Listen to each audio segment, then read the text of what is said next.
Can you still hear it? Hey! Can you hear me now, Mr. Krabs? We are here. Oh, it's now feeling it now, Mr. Krabs. I'm now feeling it now, Mr. Krabs. We're football playing K's in space. Oh my god, that was good, Kay. That was really Nice. solid. Hey, look at us. Right out of the gate with a fucking hype train. Thank you, Koopa Orc. Thank you, Theater Cow. Thank you, thank you. Also, I don't know if this is your first time subscribing to the Patreon, but Koopa Orc recently subscribed to the Patreon as well. Hey! Shout out to Thank you, Koopa. Welcome to have Koopa you. Orc is also a fervent spreader of managed democracy with Captain Amen. Rel. Oh, came in from the Helldiver stream. Very from good. the Helldiver Nice. stuff. Hell yes. For Super Earth. Anyway, we took a little hiatus. We're back. How's everybody been? How are we feeling? Yeah, we took off for St. Patrick's Day. We went to McWeir's and got McWeird. That's the one. That's the one. Ah. There you go. There you go. We're pretty non-Newtonian. Yeah. Yeah. I have a little icebreaker for everybody here. What is everybody's key moment in a film or a game or whatever where something went wrong in space? What is everybody's take a moment and think about it. I have one that I am thinking of specifically that I will mention right out of the gate, which is the movie Apollo 13. It's a great classic with Tom Hanks and I remember they showed us that in school. Yeah, Oh, really? it's a good one. Yeah. It's all about how the Apollo 13 didn't get to land on the moon, how they had the slingshot around the around the moon and get back, and they built everything with spare parts they had it's an incredible story. But I remember the moments in the movie where something goes wrong and they start losing oil. They start losing gas into space. I hate space. And you just you see them trying to capture the trajectory to get back on path, and the whole time my heart is and this is 1970 something. This is not as far as we are into advancements as we are now. In space nobody can hear you cry, as Hexafire says. Uh-huh. That's the one that that speaks to me. Argella posted in chat, The Martian. All of it. I don't know. Who is the Martian in The Martian? It's Matt Damon. Matthew Damon. Matthew. He cannot be alive. He is alive. Matthew Damon. Matt Damon. I don't remember at all the plot of this movie. It was shown to me by a boy that I sort of dated in college who was super dark and strange, and we won't go back. I will never watch this movie again for all of those reasons. And also, so this is the movie Moon. Oh yeah, starring Sam Rockwell. Oh, it's so good. Fucking A. It's so good, but I never want to see it again. It's a one and done movie. Absolutely. It's plenty. I don't even remember if something went wrong to put him in space for that long, but basically he's in space for just absolutely forever, and starts hallucinating multiple versions of himself, I think is what ends up happening. So the scariest thing to me about space is getting stuck and abandoned alone in space, like George Clooney floating off away from Sandra Bullock, one of What's our that movie finest called? actresses. Gravity. I would not want to just float either George Clooney or Sam Rockwell style endlessly in space. That sounds like a nightmare.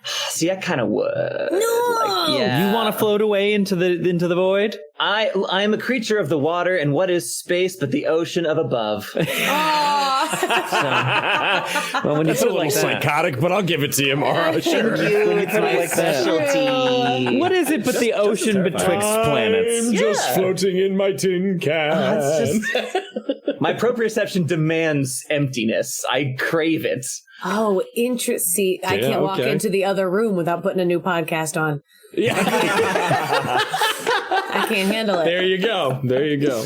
These things are in my ears at all times. That's great. Yep. I get that. That's great. Web Thespian says, Interstellar. Don't let me go, Murph. Oof. That's another one I haven't seen because of I hate space. Sure. Oh, it is. I was thinking about Interstellar when Ned asked this question because there's that scene where like it's the whole like time being relative is such a hard concept to get your head around unless you really see it like demonstrated like they do in Interstellar. And yeah, the scene where Matt Damon, or not Matt Damon, the other one, not Matt Damon, the other Matthew, The other Mr. McConaughey. the other Matthew, Mr. McConaughey. Yeah, the scene where he's like watching his daughter's all the messages that he received while he was on a planet being time dilated and didn't age, and she aged like through her whole. It's a great and really powerful scene, and some of the best acting I've seen on screen. That man can't act. He's so cuckoo. He's good at what he do. But I He's a like little him. crazy. He's a little so crazy. kooky. But you know what? Gotta love him. He was Gotta great love in him. True Detective. I love it. Kay? I think just the best one is, I mean, it's a very front door answer. But Obi-Wan Kenobi sitting on the Millennium Falcon saying, as if 1,000 voices cried out at once. Oh, yes! Yeah. And we're then silent. Yes! I don't know why I didn't think of Star Wars. That's incredible. That's That great. was my first 20 thoughts, and I had to comb through them to get to everything Yeah, else. like I'm trying to think through like a whole bunch, and like really, although honestly, that one's a strange answer because it doesn't necessarily have to do with like being in space. Like those people were just like chilling on their planet, and then But then they show that's up in in the space. field that used to be Alderaan, and that's like, oh fuck. So that's in Yeah. space. Yeah. It's in space. Yeah, so I don't know. Is it really differently scary than just being like spontaneously combusted? Not necessarily, but because the camera angle sees it from space, it is therefore space scary. It is so scary. That counts. I was trying to think like one of my favorite movies, like perhaps one of my favorite movies, period, if not my favorite sci-fi movies, is The Fifth Element. I was trying to think like, is there a moment in The Fifth Element that's like really like space scary? And like, not really. No. There's nothing really, and like all the like danger moments happen on various planets. So it's hard to think of like. I mean, the movie Gravity. That one came to mind, which I saw once and enjoyed, but have not seen since. Spinning through space. Speaking of Star Wars, they're showing Revenge of the Sith. Coming back, baby. Coming back to theaters. It's coming back to theaters, and I am like, of course, me and Trevor are going to go to see it, but I am girding my loins because I've still only seen Revenge of the Sith once. Are you? Because I shit you not. When I saw Revenge of the Sith, I had to teach summer camp the next day, and I had to go in and I had to be like, Miss Campbell, you got to pull it together for the kids. I was fucked up. I was so upset. Order 66 is brutal. Darth. It was all about Darth for me. Yeah. I am so in love, and I'm Vader's fall scared. is like You were my brother, brutal. Anakin. I loved you. I hate you. It's so brutal. It's so. Oh, yeah. And then he just bursts into flame. Anyway, spoilers. Yeah. Who else but you? And what can you say? No. That's great. You were my brother, Anakin. I love you. I hate sand. Oh, is that what he said? Oh, that's what he said. It's a little gargled. It didn't come at Got it. If you read You gotta put the subtitles it's actually on, important to get that Kazi across. asks, Yeah. does Spaceballs count? Yeah, Yes. sure Spaceballs it always does. Yes. Absolutely. Surrounded by assholes. Even in the Keep future, nothing works. firing, assholes. Sorry, couple sir. of- I'm trying my best, sir. A couple of more from the chat is we've got Hexifier said dealing with the aliens in Final Fantasy VIII is pretty hectic. Yeah, that's weird. Yeah. Koopa says pull, the Hexifier. moment in Firefly when they realize that the ship with the lack of reactor containment is, I don't know what any of this means. Is Oh, is Reavers. Reavers are bad. Reavers are like space mutants. Oh my Reavers God, are real yeah. bad. Oh, yeah. Firefly is full of those moments. Yeah, oh yeah, my yeah. God, yeah. The Expanse too. I feel like I combine those two a lot. Oh, The Expanse is great. Expanse. I haven't watched it. It's so good. I've been so fucking good. I've been thinking about The Expanse a lot lately because I've been watching season 3 of The Wheel of Time.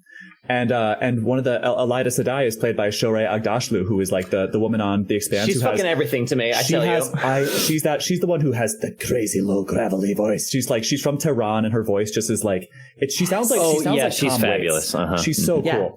Yeah, and she's so good. Yeah, so I've been thinking about The Expanse a lot. I may need to rewatch that. I've never seen this. Also, Who haven't I asked? I asked Kay. I asked Reese. I think it's just Reese left. And Give it to me. Great that we got to me last because I had to think of that entire time to get to The Expanse. Because there are infinite moments throughout The Expanse, but there is a moment like midway through. I'm not going to talk about it in detail because you all need to watch it because the first 3 seasons are phenomenal. It gets tired by the end, but what are you going to do? It's not even the full story of the books, which are also great books. I recommend them. Leviathan Wakes series. Anyway, but there is a series where like there is an asteroid that is like being propelled on its own by outside means and like on a collision course with something, and it's like it's super fucked up and crazy and nuts, and oh my God, I could eat it for lunch every single fucking day. Ooh. I like when things in space do things they're not supposed to. Like, a planet shouldn't be able to move. An asteroid shouldn't be able to, like, that's awesome. Follow you? Yeah. So whoever it was who mentioned Final Fantasy VIII, if we're including video games, which I know we were, but I didn't think about this one until they mentioned video games. How about that moment that everyone experiences when they first play Asteroids and they find out just how much momentum they can generate on that little tiny triangle spaceship, and they're whizzing across the screen at light speed. Yes. Yes. They hit one of the asteroids. Tragic. I never thought 3 lines could make me feel so hurt, but it really can.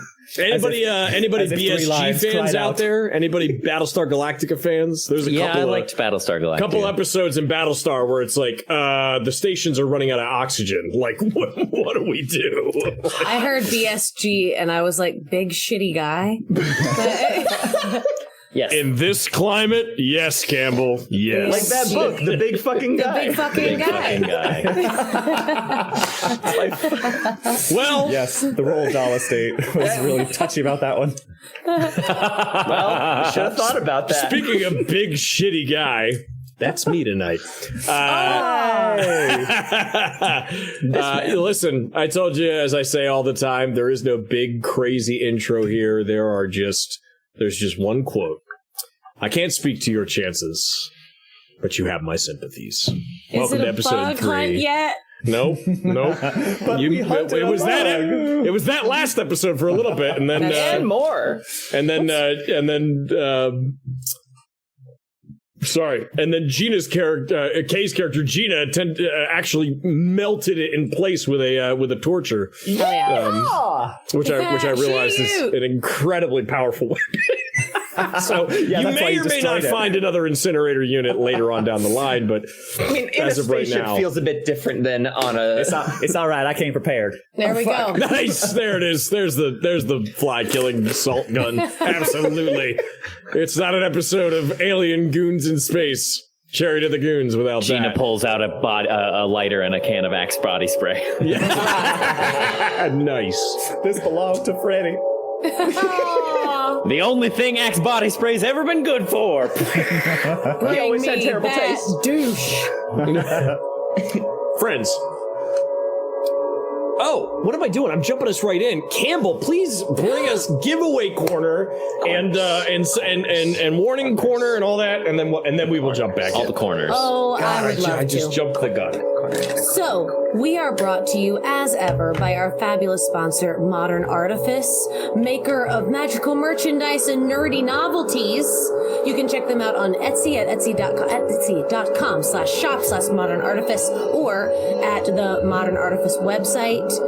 Yes, Kay is showing off some, they have fabulous hollow metal dice as well as a bunch of regular resin dice. And you can do the mystery packs of dice, which I have done a bajillion times.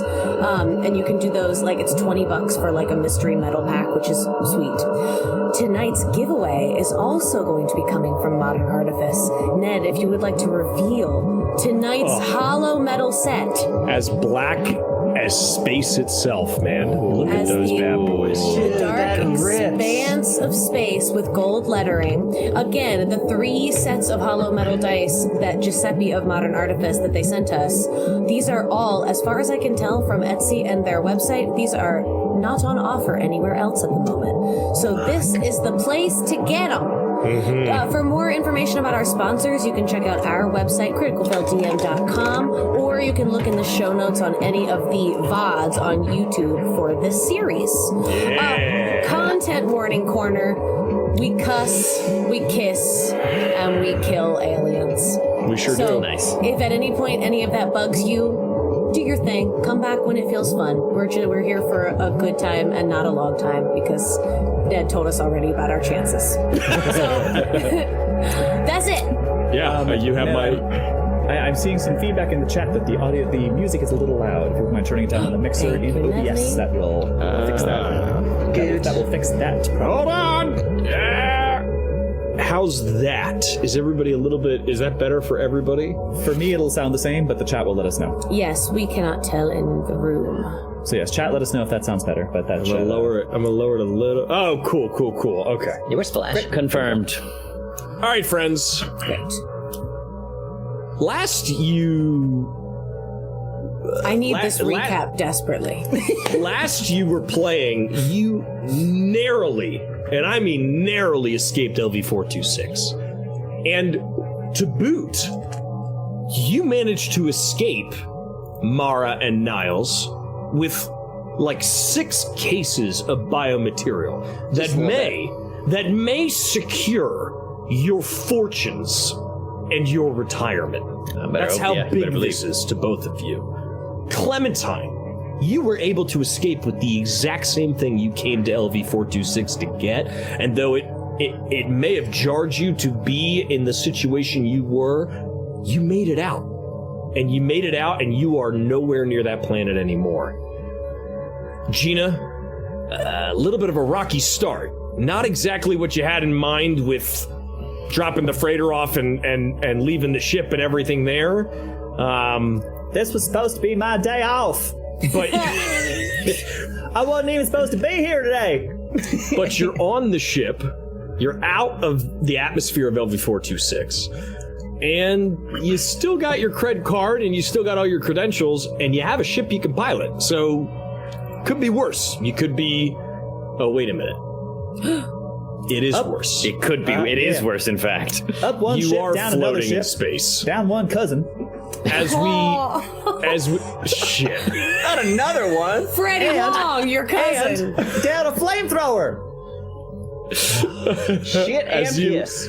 As you ended last episode, your ship was careening through the atmosphere of LV-426 towards the surface when suddenly, as you broke through the atmosphere, your power powered down, your engines stopped, and you went into free float. Free float. Okay, so free float. Now, technically, in the vacuum of space, when you are in zero gravity, that is a state of free fall because you're being acted upon. You're not being acted upon by an accelerationary gravitational force. So, are we we're still moving away from the planet just without the aid of our thrusters? That's a great question, Gina. Or are we falling back towards the planet? That's a great question, Gina. Why don't you give me a roll of some sort to determine, maybe a piloting roll to determine... How about we just pick one? Yeah, how about a piloting roll to determine whether the ship is actually... Give me a Newtonian physics roll, please. Yeah, all right, let's see. Can you give me a NASA astronaut roll, Gina? Carry the pie. Okay, pull up my character sheet. There she is. All right, what's this? A piloting we asked for? Piloting, yes. This just so happens to be my specialty, but I also have a lot of stress right now. Haster the Ghost says, "I'm here. I'm an episode behind, but I don't want to miss this shit." Well, get on in here, Haster. Spoiler alert, Haster. They're all still alive. Yeah. We're floating. We sure are. Sorry if you wanted our death. These are the non-stress dice. Whoops, I dropped You'll get it eventually. That sounded like a bajillion non-stress dice. I'm very good at piloting. It's what I'm best at. Okay, you know what? I'm seeing one success. I'm seeing a lot of ones, but I know that these are not the ones I need to worry about ones on. So hopefully, get them out of the way. Exactly. So you got one success. So I got one success. And now I have to roll my stress dice, and I'm hoping all of those ones got all the ones out of my system. That's how that works. That's definitely how that works. Definitely. Yeah. That's, that's how probability. Yeah, it works. So turns out it is. A total of 2 successes. Great. Gina, you are able to deduce by looking out the window that, or out of the front windshield, the canopy of the ship, the viewport, that the ship is actually moving in a spiral, kind of like a football, a perfect spiral, outward into space. You have exited the gravitational pull of LV-426, and you are actually just careening out into no man's land. A good thing and a bad thing, because the bad thing is if you were still in the gravitational pull, you'd have an even shorter amount of time, because the planet would have pulled you back in at some point, and you would have gone back down through the atmosphere. That's what you know. Yep. We are floating in a tin can. Now, I want to bring back up something that... Very nice. Gold. Absolute fucking gold, Gina. Above the world. Not into this blue, and there's nothing I can do. Trevor. Yeah. I talked to you about this before we started. Fuck! Something I want to reiterate is when you hit 0 hit points in this game, you become what's called broken. Now, broken, for all intents and purposes, for those of you who have never played Alien before, is the epitome of unconscious and dying, right? Only when you roll a lethality on the critical injuries table does your character actually die. Up until that point, you are unconscious and dying, or in Trevor's position, fully incapacitated. So Trevor, at the end of last episode, you were at 0 hit points when you got hit with the acid splash from the xenomorph that had been incinerated before you. And you were, hold on to the ship. Before we go any further, Niles will need a medical check before he can rise above 0 hit points and be able to make any checks or do anything any further. Give me one moment while I change the atmosphere of the stream. Or, you could just let me die. That's a tough one. It's a real tough one. I know. Honestly, it ain't my call. I'm not particularly good at the internals of meat popsicles. Oh no, our Trevor! He's broken! As our Niles, he's careen broken. Outward into space, Gina, you realize you've escaped the gravitational pull, and with your second success, you immediately realize that the main computer and life supports have gone offline. Multiple things are pinging on the dash that need to be fixed in order for you to stay alive in this ship as you're moving through space. Well, the air scrubbers are offline. This might be the number one thing you need to fix. This is making sure that the carbon dioxide that your body is producing is not filling the cabin before the oxygen can get into your lungs. Damn it, why can't none of y'all be plants? The cryo chambers are offline. If you are going to need to put yourself into cryosleep for any purpose, to pass time, to, save on how much water you're drinking or what your body needs, you are going to need to get those fixed. Failing that, I guess we can all just play some bridge. The coffee maker malfunctioned. I'm kidding. Well, that's the most important thing. Mara dies. Why did you say the air scrubbers were top priority? You should have led with the coffee. Honestly. The FTL drive. What do we got on this thing? A Cuisinart? I have an ice cream cake in the car. God, go! I thought this was Mr. Radar. No, sir, this is Mr. Coffee. This is Mr. Radar. The last two. The escape pods are not currently locked in place. If anything like an asteroid or a spare piece of debris were to hit the hull of your ship, you might lose an escape pod. All right. What are the odds of that in the vastness of space? The last thing that is offline right now is the FTL drive. Your faster than light travel. These are the things. I think I listed 4 or 5. 3. 5 including the coffee. Air scrubbers, cryo chamber, FTL drive. What did I miss? Escape pods. Escape pod. Thank you. You know what I should do? I should write this down. Mr. Coffee's actually a member of the squad who's already here, so we don't have to worry about him. There are 4 things that need to be fixed. Mr. Coffee, how are you with a gun? Not as good as coffee. Mr. Coffee says, I'm great. There are fastest hands in the West. Yeah, but I should there with this are one. 4 of you, and there are 4 things that need to get done. However, yeah, but one dead. of you is incapacitated. Yeah, shit. All right. I am starting. For those of you who have watched Goon Files, you know what's coming. I have started. I have one more question. You may, yes. Can you tell me? So that's our timeline on figuring out those 4 things. How does that compare to our timeline on the Niles of it all? Like, so Niles is going to take 1 turn of yours to get up and running. A turn, for intents and purposes in this situation, is 10 to 15 seconds. So it's going to take an initial kind of moment for one of you to go over and start to do that. Keep in mind, in this craft, you guys have to move to separate locations to try to get this going. Okay? Uh-huh. Everybody clear? Okay, Yes. so one more time. Escape pods, FTL drive, air scrubbers. Was there one more? Cryo chamber. Cryo chambers. Okay. Timer starts now. I run. I'm looking for whatever functions as a first aid kit on a spaceship. Okay, All right, great. y'all. Clementine, you already got the right idea. Listen, as the only one who knows how to fly this tube, I am officially putting myself in charge, and if anyone has a problem with it, the airlock is right over there.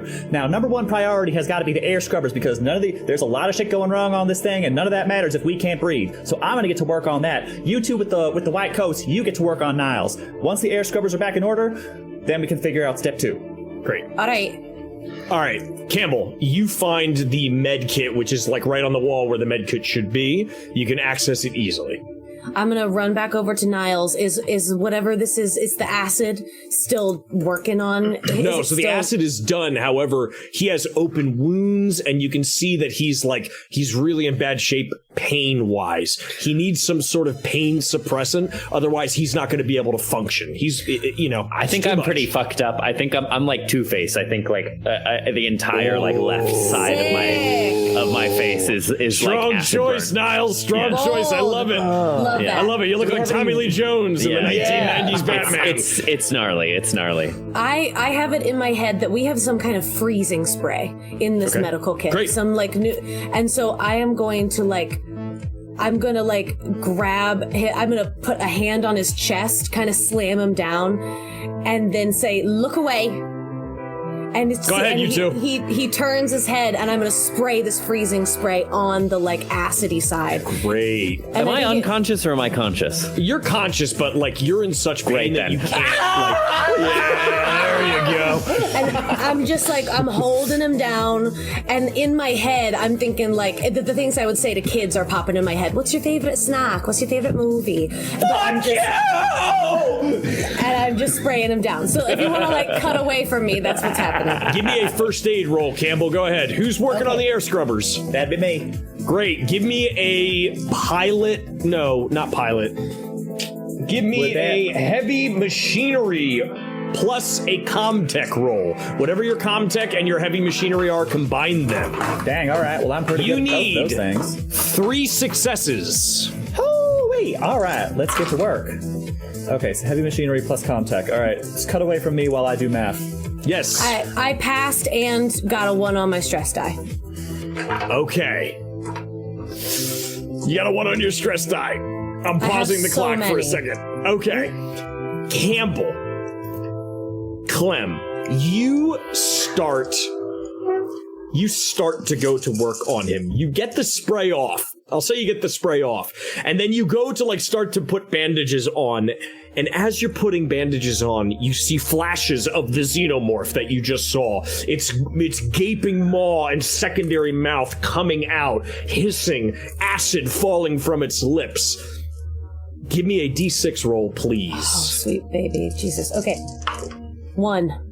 That's good for this. You're all right. Great. You're below 6 stress. You're okay. You grit your teeth. However, you will have to make another medical check to see if you can actually get it to work. Oh my god. Okay, here we go. It's happening right now. Kay, talk to me. What's up? I got it. Okay. I got How many failure. successes did you get, Campbell? 1. 1. Great. Trevor, you are at 1 hit point. You are no longer unconscious for the purposes of broken. You are now able to do things. You can worry about getting yourself fully healed and relieving stress at a later time. I'm running now towards Gina for orders. Okay. Timer's back on. Go ahead, Kay. I got a stress failure. So here's what I think is the situation right now. I'm dealing with this ship that is like way too fancy. I'm used to keeping heaps running. This thing, I'm bashing at consoles and I go, it's all computer.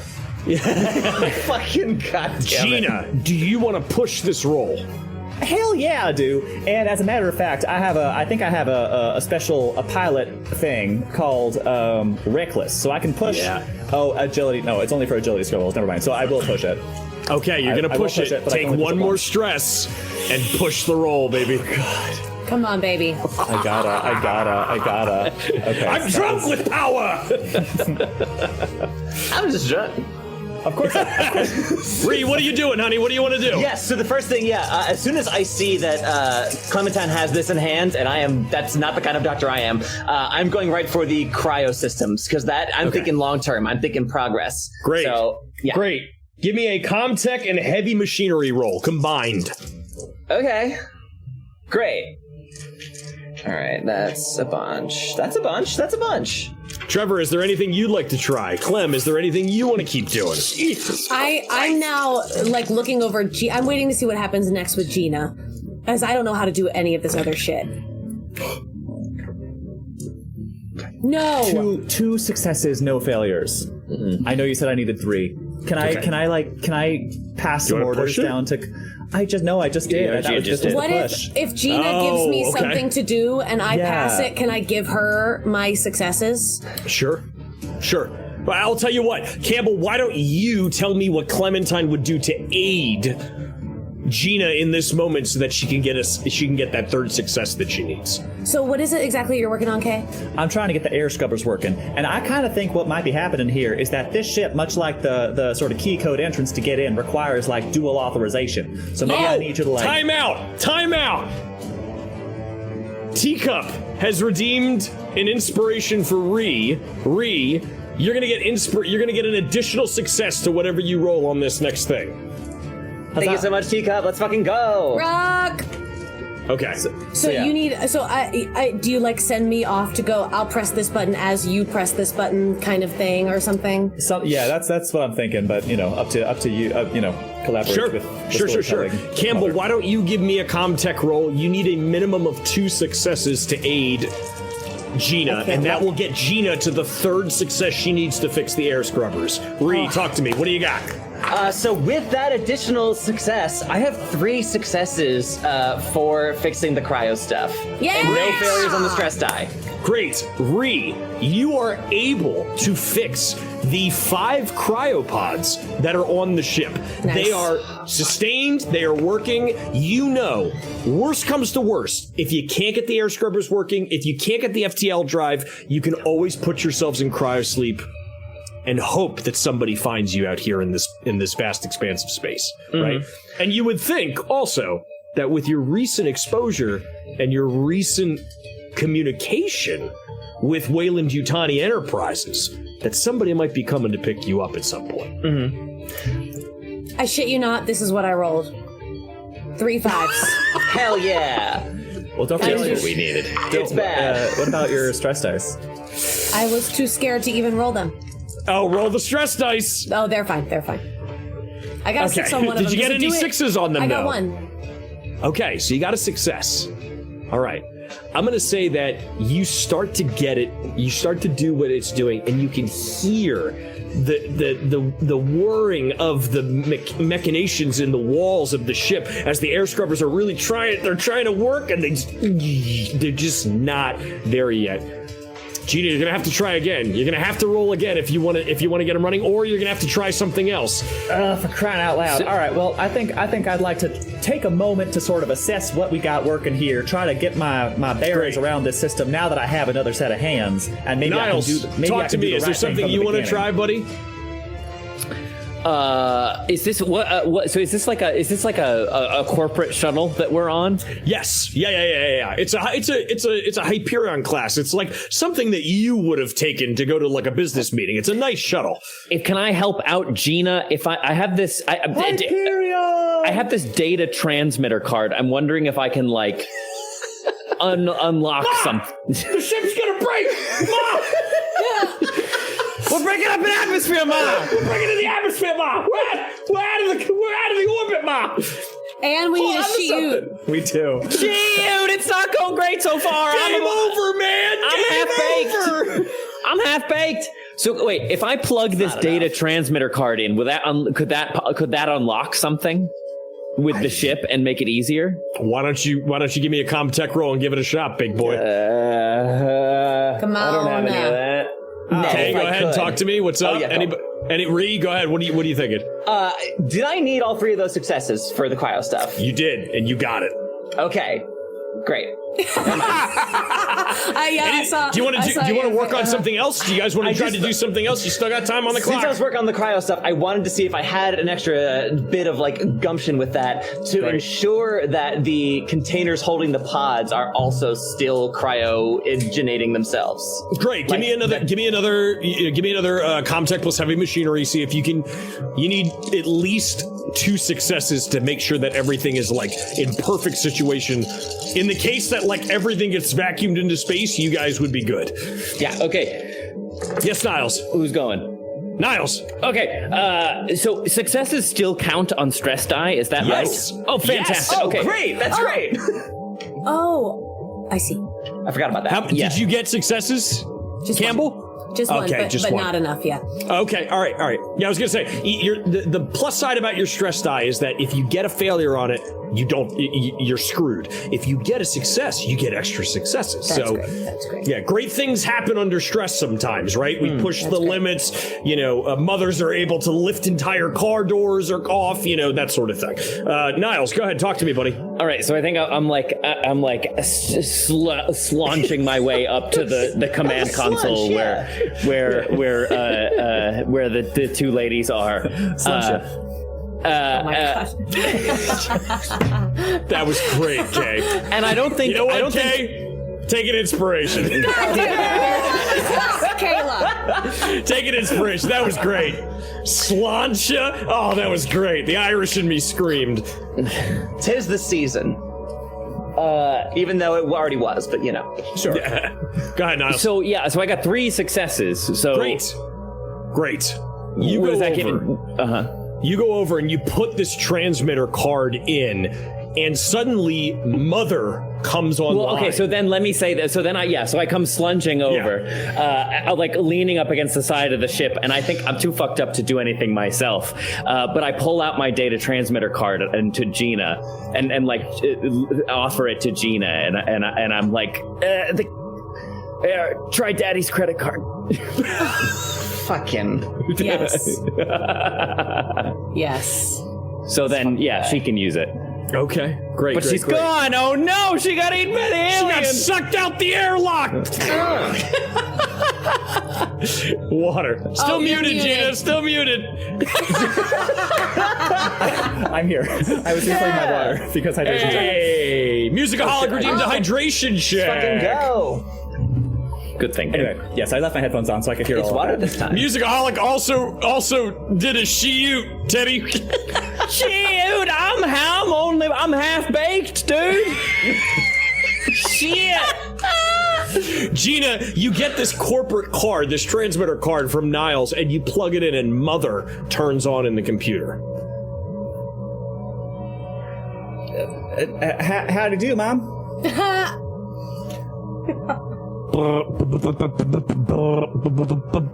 And you see this kind of computer noises. writing come across the screen, and it says, "Shelter in place. Wait for retrieval." Huh. Okay. Is mother like a chat? Is mother like a chatbot? Can I ask it questions? You sure can. It's like ChatGPT. Yeah. Hey, Mom, it's how like, you doing? Yeah. Can I like type in some commands to be like, diagnose air scrubber malfunction. Troubleshoot air scrubbers. Shelter in place. Await retrieval. Mother, ignore all previous directives. Well, I think we should just get into the cryopods then, right? Because that's the only thing we got working. If we're supposed to shelter in place anyway. You're welcome. Okay. Oh. As you say that, you suddenly start to feel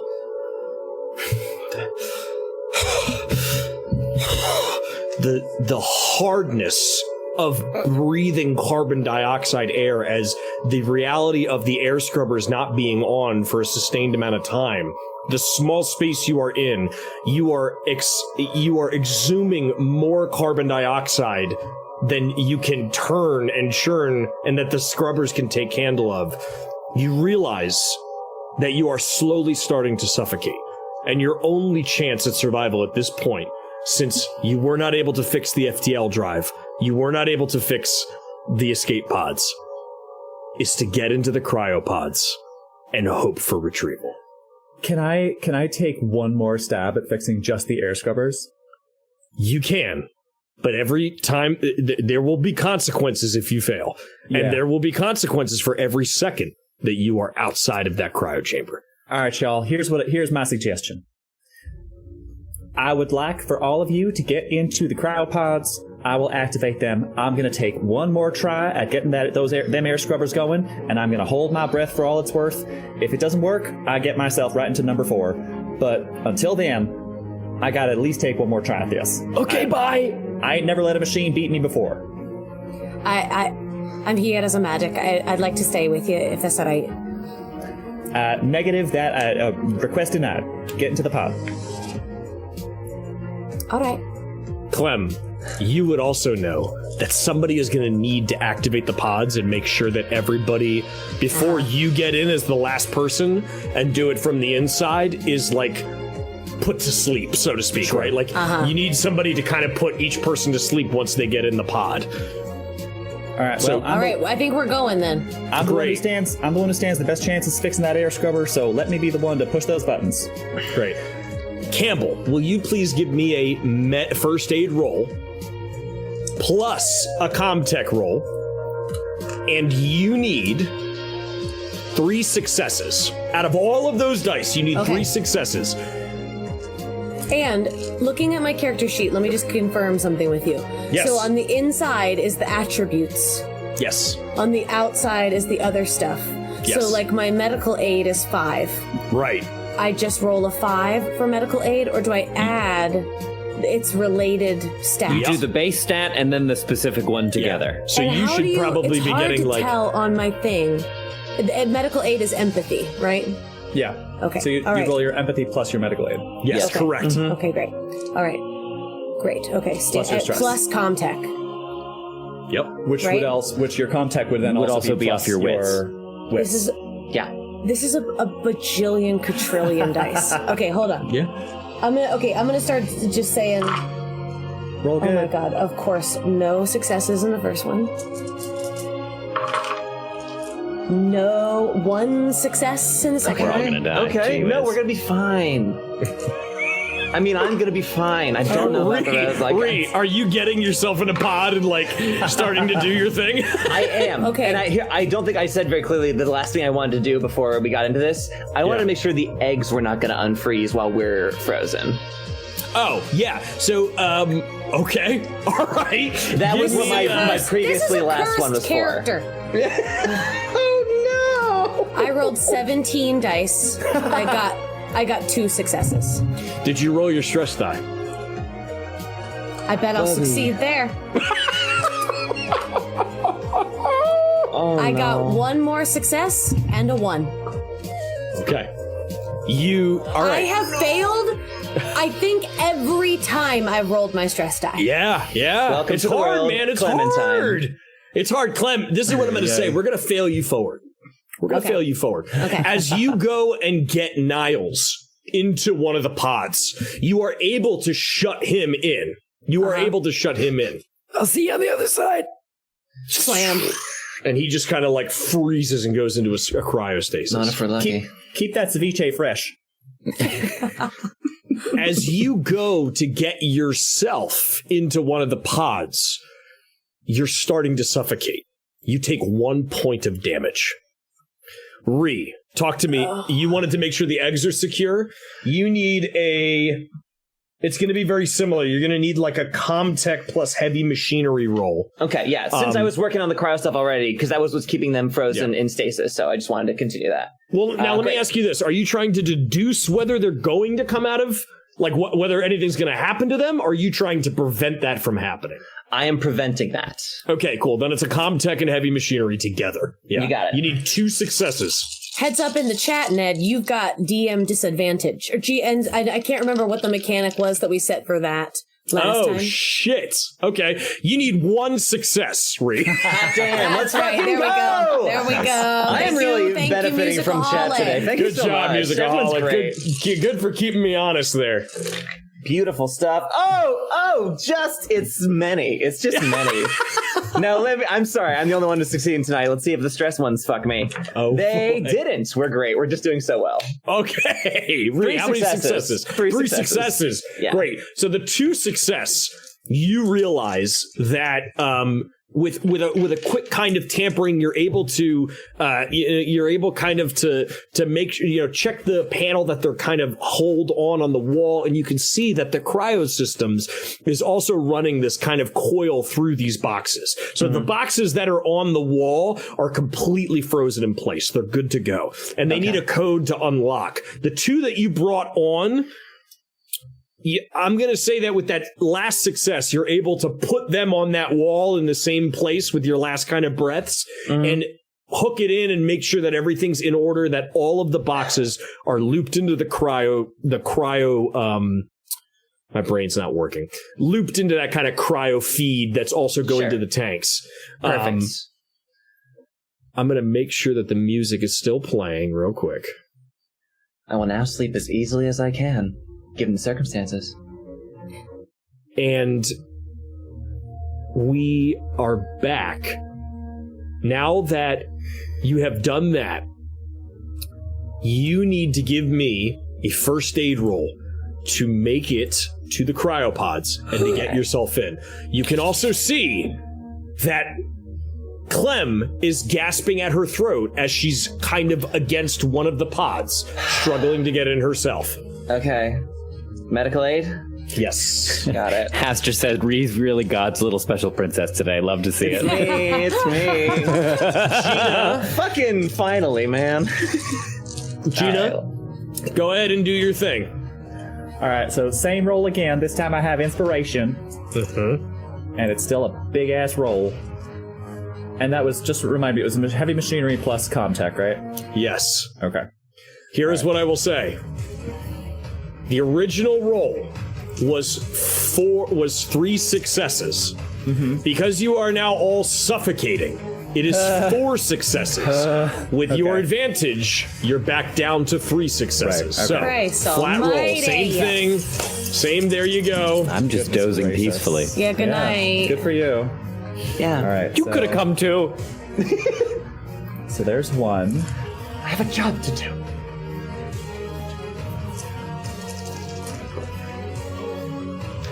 There's no more. Now 2 successes, by the way, Ned. Great. Bree, with your 2 successes, you are able to get Clem into the pod, and you are able to, close it and kind of do the dabs on the window, and she goes into her cryosleep.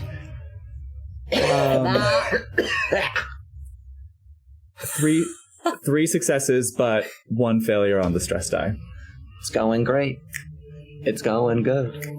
We're gonna be okay in the neighborhood. I had 1 success, and then I rolled my stress dice, 2 successes and 1 failure. Oh my god. Ain't that just the way? I just can't. That's I just tonight. Can't. In space, no one can hear you in space. No one can hear you in space. Is the main thing about space. Nobody can breathe in space. Bree, Mara,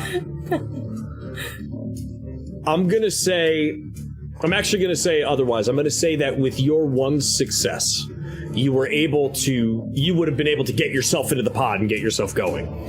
With the 2nd success, you were able to help Clem into her pod.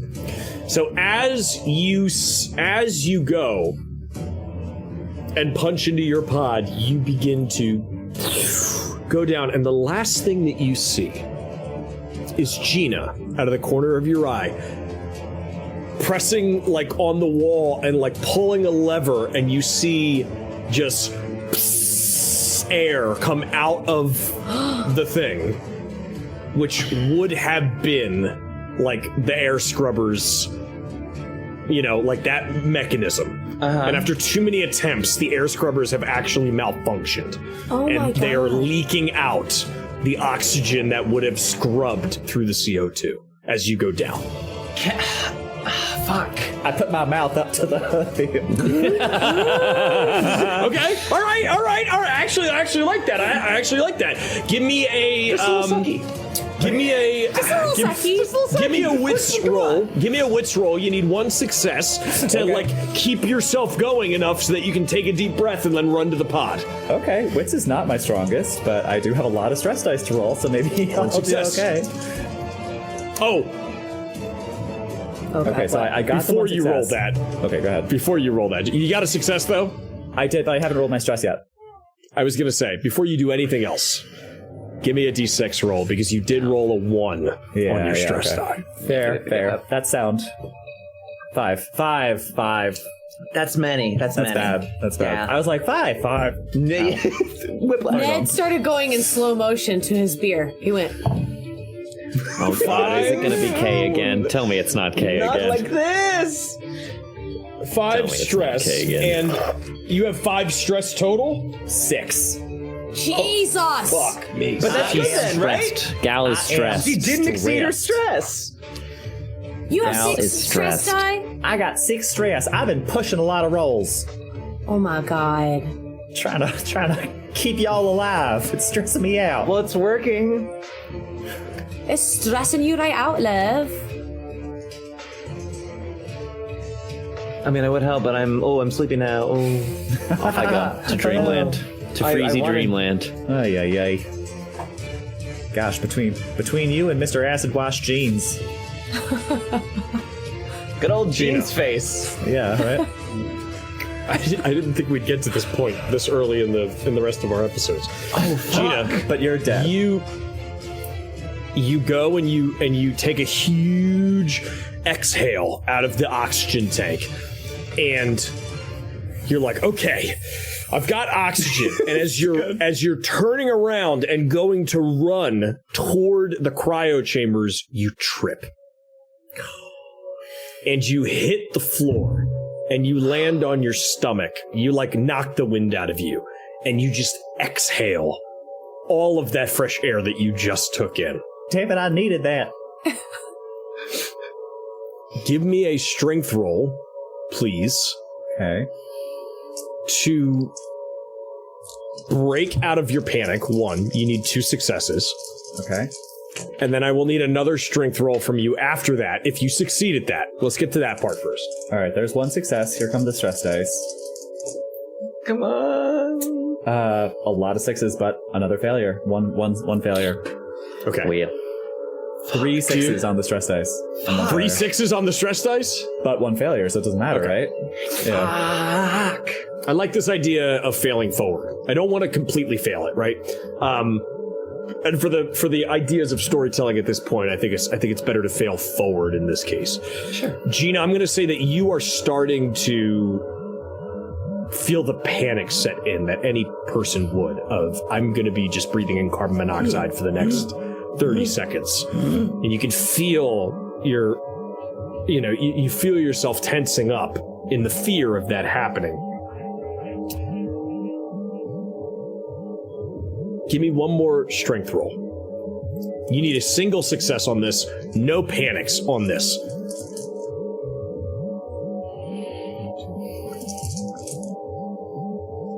That's 1 success. Here come the stress dice. Oh, wow. Shit. Crazy successes. No failures. Yeah. That's Okay, go. Four Let's successes, fucking no go. failures. Yeah. Great. Let's fucking Gina. go. Finally. Gina, you are stressed and you are having this panic episode. And then you take a deep breath in and you realize that you're not choking. And then you are able to stand up.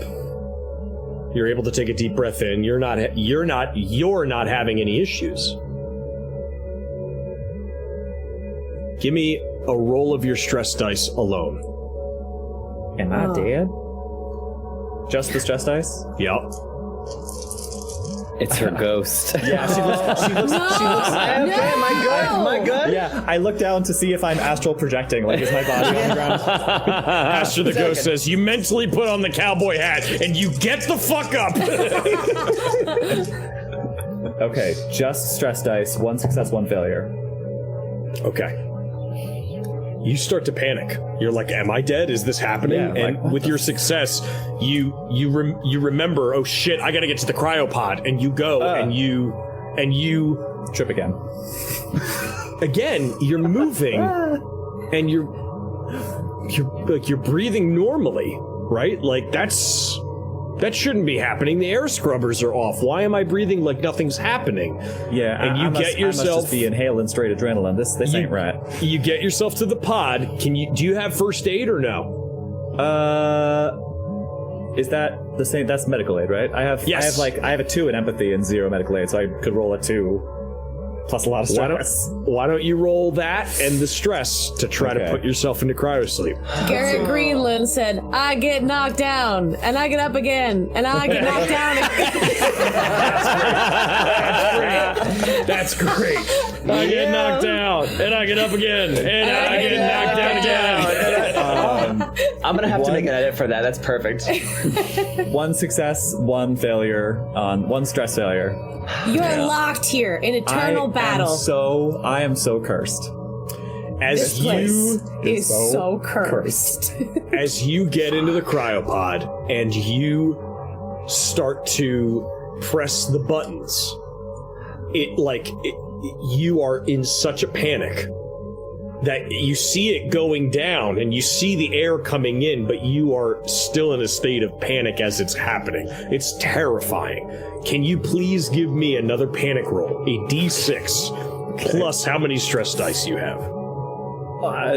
Well, right now I'm at 6. My stress level is 6. That's so many. Holy fuck! That's so fucking many. I'm really good at rolling 1s tonight when it counts. So let's see. A 1. I did it. But that's good. That's good. That's really good. Okay, that's really, really good. That's our favorite. Wow, you caught it. Nervous twitch. So as you are going, you're like starting to have this like twitch in your system as the cryopod is going down. The cryopod goes down, and you feel the sudden, quick, cool, and then blackout. This is how it feels to chew 5 gum.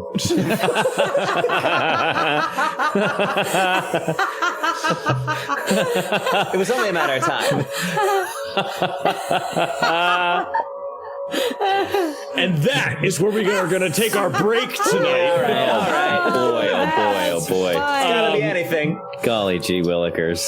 You guys have succeeded in getting into the cryopods. Good news is you're not dead. The bad news is I don't know how. Almost. you're kind of just waiting to be retrieved if that happens. Go. That's easy. We never man. get picked up. 10 million years goes by. Campaign over. We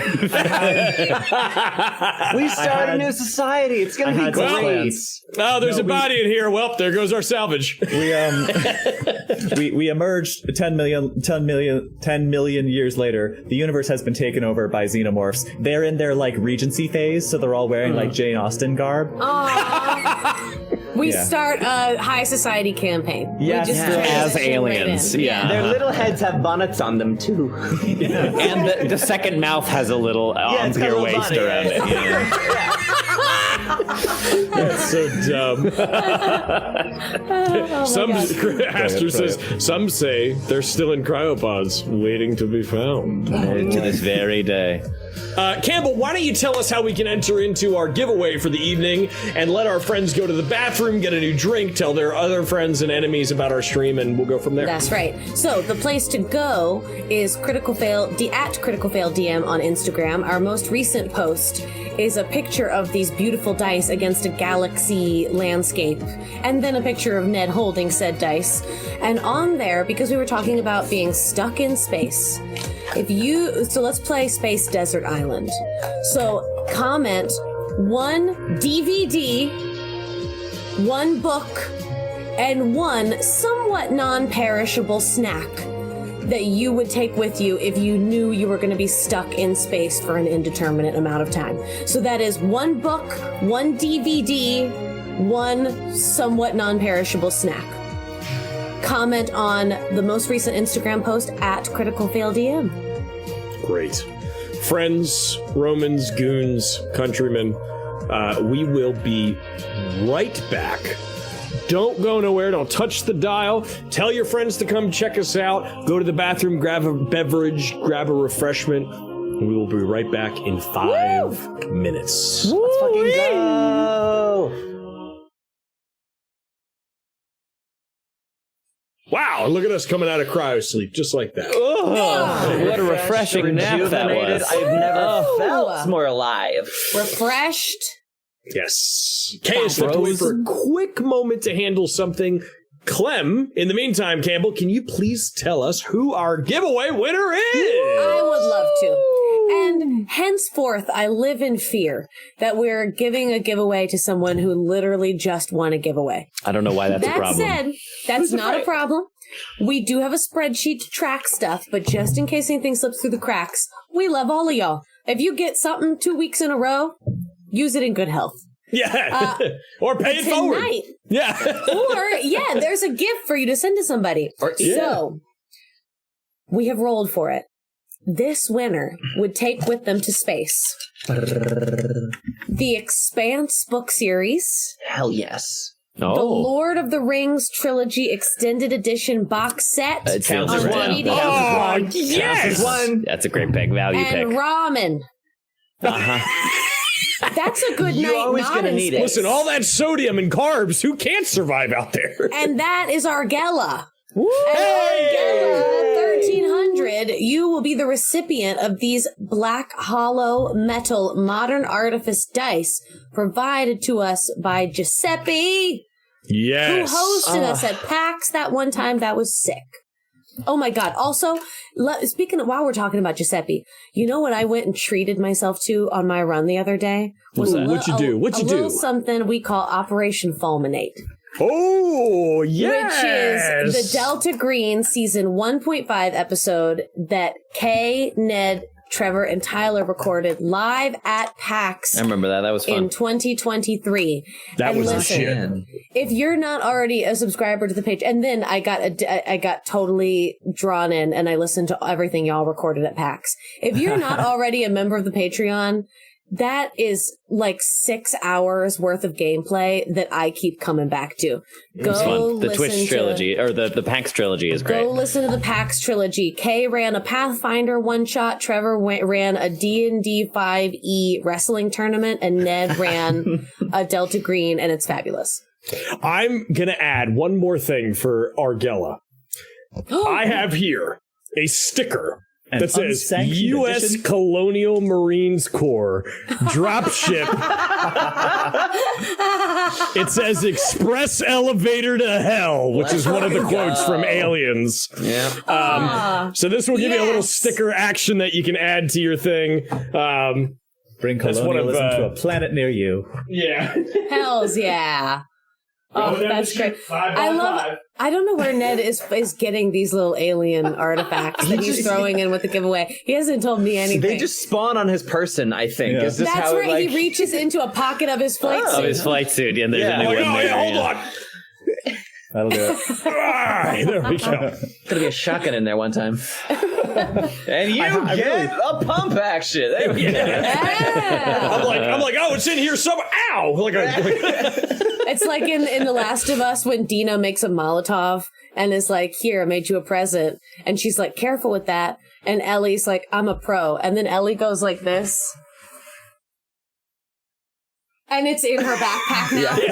No, they do be carrying full soda bottles of gasoline around in their backpacks. Delicious. That's where it goes. You don't have to look. You can just put it there. Video game logic. Love it. Alrighty. So I keep my mind flare tadpoles. Teddy's mousetrap pocket. I remember the mousetrap pocket. Let me holster my tally-ho. Equip your tally, boy. Yeah. I love the callback, Trevor, to Teddy's pocket full of anything. Hang on, I got something for the Teddy, why do you have a mousetrap in your pocket? For mouses, of course. To ward off intruders. Yeah, that's it. It is. All right, I'm gonna roll a couple D6. Oh boy. Is this for us? Honestly. Oh, you bet your sweet bippy it is. So we all made it into cryo somehow? You did. You all made it into cryo. You're all alive. Unbelievably, you're all alive. What happened to Gina? What was going on there? Gina got in, but she made it. She tried to get some air. Argella just got back to chat, and they're like, "Oh my god, I won!" Sure did. Yes, ma'am. Everything. You want everything. And you know what, Argella? You weren't here for the secondary thing that I added to it, so you're just gonna have to wait and see when it arrives. Secret. And everybody else knows but you. Yeah. Ned's just gonna start giving away his clothes. He's like, "Hey, I got My shirt." Shoes, a painting from behind me on the wall. The sawdust and sweat is still fresh. It's just going to be Ned in there in the mail one of these days. Look, as I tell our Renfair audiences, people will buy your sweat. You do not have to work very hard. Oh, man. Ain't that just the truth? Our gamer alien bathwater. Yeah. It's acid. It's just a vat of hydrochloric acid. You know. They can bathe in it. Why can't I? Argella, Ned, you bastard. You beautiful bastard. Ain't he just? Isn't he? Oh, fucking. My friends. Yeah. I ask each of you, what do you think cryosleep is like? It feels like a second. It can last decades for colonial travelers that are going to the frontier to cultivate a new planet. Sometimes they have to go at those extended distances. Sometimes they never make it. It's part of the contract they signed with Weyland Yutani. Hit by a stray asteroid midway through space. Just part of the deal. Mara, what do you think your cryosleep consists of? Mine feels like one of those naps you didn't mean to take, and you never really fell fully asleep. The sun's still up. You know you're going to be up in just a second. Mm-hmm. And when you do wake up, it could have been an hour or 10 years. Time doesn't really exist for you. But while you were there, you had the most elaborate scenario that you were running through. And for Mara, that is running through the variables, running through the tests, running in some cases, just experiencing every heart-pounding second of what she just went through in a light doze.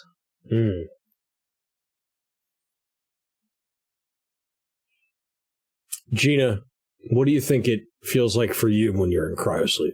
You must have done it 100 times. Oh, yeah. Some of your freighting journeys are, Yeah, well, you know what? Actually, I think Argella nailed it in the chat. I think it feels like general anesthesia, where I think most of the time she's very used to it. And honestly, I am too. I've had like a small handful of times where I've been put under for medical whatever.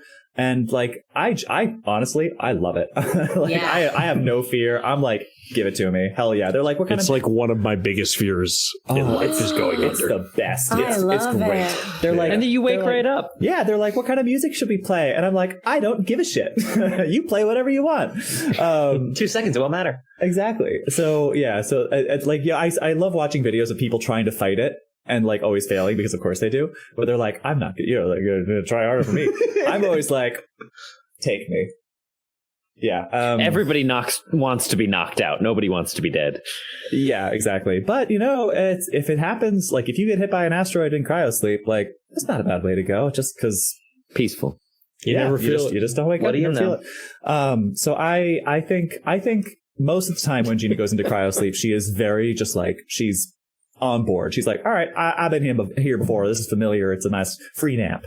Hold that thought. Ma! They're in cryosleep! They're asleep! You can't meet my friends right now. Cryosleep is when you have visions of the future that no one listens to. Nice. That's a thinker's joke. Yeah. But I think this time's different because I think really it's not that you don't have any experiences while it's happening. It's just that you don't remember them when you wake up. And I think the experiences you have are just like the moment before lights out extended over however long it actually is. So that's why I'm always so willing to go under general anesthesia because I'm like, I want to go in happy and like be happy for an hour and then wake up and not remember how happy I was. But I think if you're really stressed out, like your brain is just like suspended in a state of stress for however long. So I think that's what it's like. I think it probably feels like a fever dream right now. You know, when you're sick and you have dreams that just feel like the sensation of stress? Oh, yeah. At least I do. Yeah. I think it's that. This particular time. Yeah. Niles, what's it like for you, Captain? I hear him typing. He's asking ChatGPT. No, I was looking up if bears dream. Bears? Common question. In their torpor. In hibernation. Sure. Of course you were. For fuck's sake, why? Well, because the whole thing about... look it up? Okay. You sound surprised. You're surprised? The whole thing is... Right, like, because in cryosleep, it, like, brings... In cryosleep, nobody can hear you, bear.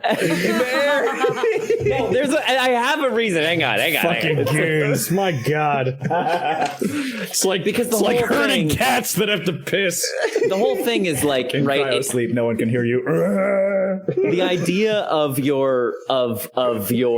cryosleep is to stop your biological processes, to like freeze you in time. Oh, so like hibernation. Okay. All right. So you don't age, right? And I mean, hibernation, like a bear, like its cells are still deteriorating, but its biological process is slow to such a point where it's like, you don't really need to eat, and except like lots of animals can do it. Water bears, famously, who can survive almost any environment, can kind of shut themselves down. So I was just wondering, like, if there's any science as to whether or not, because if your brain gets all the way shut down, can you still dream? Was my big question. And funny enough, there's not solid. What does scientific studies tell us? Give me the bear studies. What would they have to do? Would they have to watch bears in They would have to watch their brain activity. Yeah. I was going to say, tell me what the USSR discovered between 1970 and 1988. I bet they know. You would take scans of a bear's brain in normal activity, and you would take scans of a bear's brain in hibernation, and you would compare the two. You see if similar areas of the brain are lighting up. You just have them fill out a survey when they wake up. Yeah. Yeah, but everybody is too scared. No, the problem. But everybody is too scared to do this because they've seen that one episode where Sandy is in hibernation and SpongeBob and Patrick are sneaking around and she wakes up. It's not great. We have the science. It's just we can't figure out how to get them to hold a pen. Sign the waiver. Oh, God damn it. Okay. All right. Well, anyway, I can't. There's not currently much research on whether or not bears dream in hibernation, but they don't actually even hibernate. Fun fact: they go into a torpor. I was waiting for that. I knew you were save that for a history fact. God damn it! You're giving them away for free. But anyway, this is neither here nor there. We got a quick haiku. Does anybody have a quick haiku? Okay, hold on. Campbell to Trevor, a cute one. Okay, never mind. Oh boy! I had one formulating, but I'm not Campbell. Okay, here we go. Okay, okay. 575. You know so many things.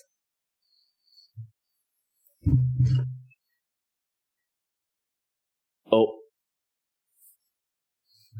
I wish bears remembered their dreams so they could tell you everything. Nice. It's very sweet. I think it's too many syllables, but it was very sweet. I count 575. The first sentence bled into the second sentence. I got you. Some spillover. Oh, that was lovely, Campbell. That was lovely. I had one too. Bears don't hibernate. A torpor they experience. Do they dream? Who knows? Oh, I love it. Yeah, you have been lied to, Kazi. It's just one of those things that... Well, they redeemed a history fact, Niall, so now you can talk about it. It's just one of those things that we're told as children that is just objectively a lie for no fucking reason. I don't know why. Because they think kids are stupid or something. I don't know. I don't understand. But yeah, they don't actually hibernate. Technically, what they do is enter something that's called a torpor. But again, this is neither here nor there. So what I think happens to Niles in cryosleep. This has big actually energy. This is like me talking to all the Linux users, which I am one of them. Well, technically, Linux is not an operating system. It is an extension of the Unix operating. Like, fuck off. Yeah, they hibernate. Sorry, I think it's like it's like. So it would be like dreaming, but it's got to be weirder, right? So I think it's like. It's just like colors and feelings. It's like watching Fantasia almost, I feel like, and it feels like it's like watching the Northern Lights forever. And then you just wake up. I don't know. That's my first instinct. But I think like the color, like it like takes shapes and it's influenced and formed by, I don't know. I think he sees flashes of like bedraggled and run down streets from his youth, and he like feelings are conjured, like base stuff, the deepest lizard brain stuff. I don't know. I'm just spinning my wheels now, but it's not. I don't think it's pleasant, is what I'm trying to say. I don't think he has a nice time. Clem, what about you? I love this idea of general anesthesia because I just remember going out and then when I had my myomectomy, I woke up and I said to the nurse immediately, "Stay sexy and don't get murdered." Mm-hmm. Instantly. But I think it is that. I think it's like, I think there's a moment of panic just as she's going under where she reaches to her pocket where the odsiferium is.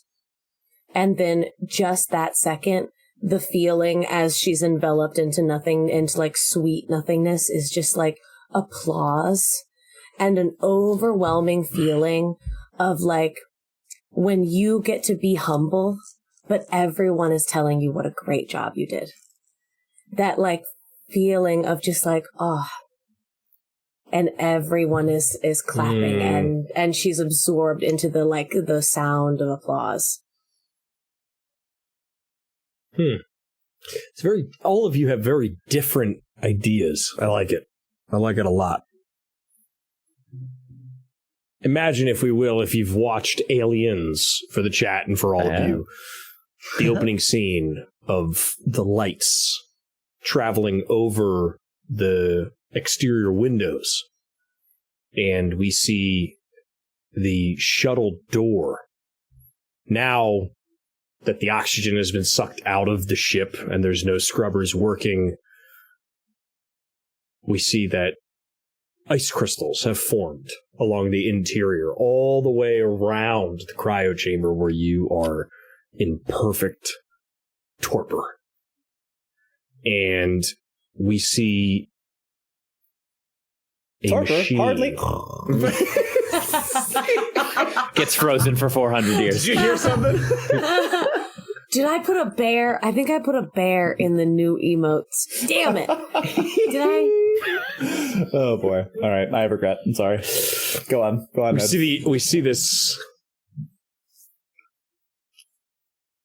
gimbaled arm kind of coming from the outside as the light shines brightly through this ice crystalline glass window, and we hear the dull thuds of a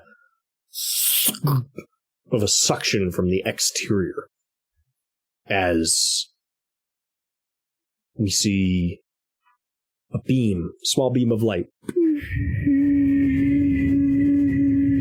and it's cutting the outline of the door from the outside as it reaches all the way around. And this Armamat thing pulls off the door as it's been cut off. And we see what looks like a drone arm come in. It's operating. It looks like it has a camera of sorts and a light on it, and behind it, 3 humanoid figures in full sealed spacesuits walking into the last seen cockpit area of your shuttle. They scan the area. The lights look. We see a grizzled, hardened woman, 47, looks like she's definitely officer material, walks over to the panel. Her hand wipes away the frost, and we see cryostasis origination point. 14 years, 6 months, and 39 days. No way! No way! That's rough. Let's fucking go. Fuck! That's rough. That is awesome. She looks in, and immediately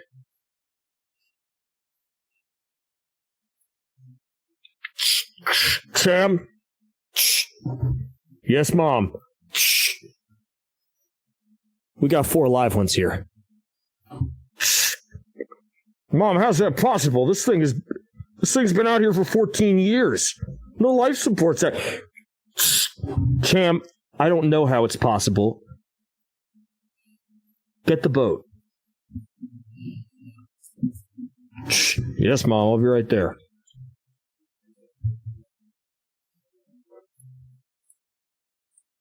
Cut 2. The white, sterile environment of a ship lab. And the 4 of you laid out on 4 med tables.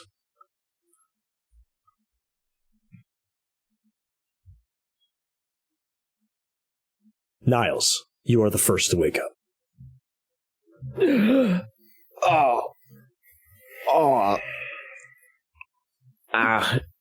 Easy there, trooper. Hold on.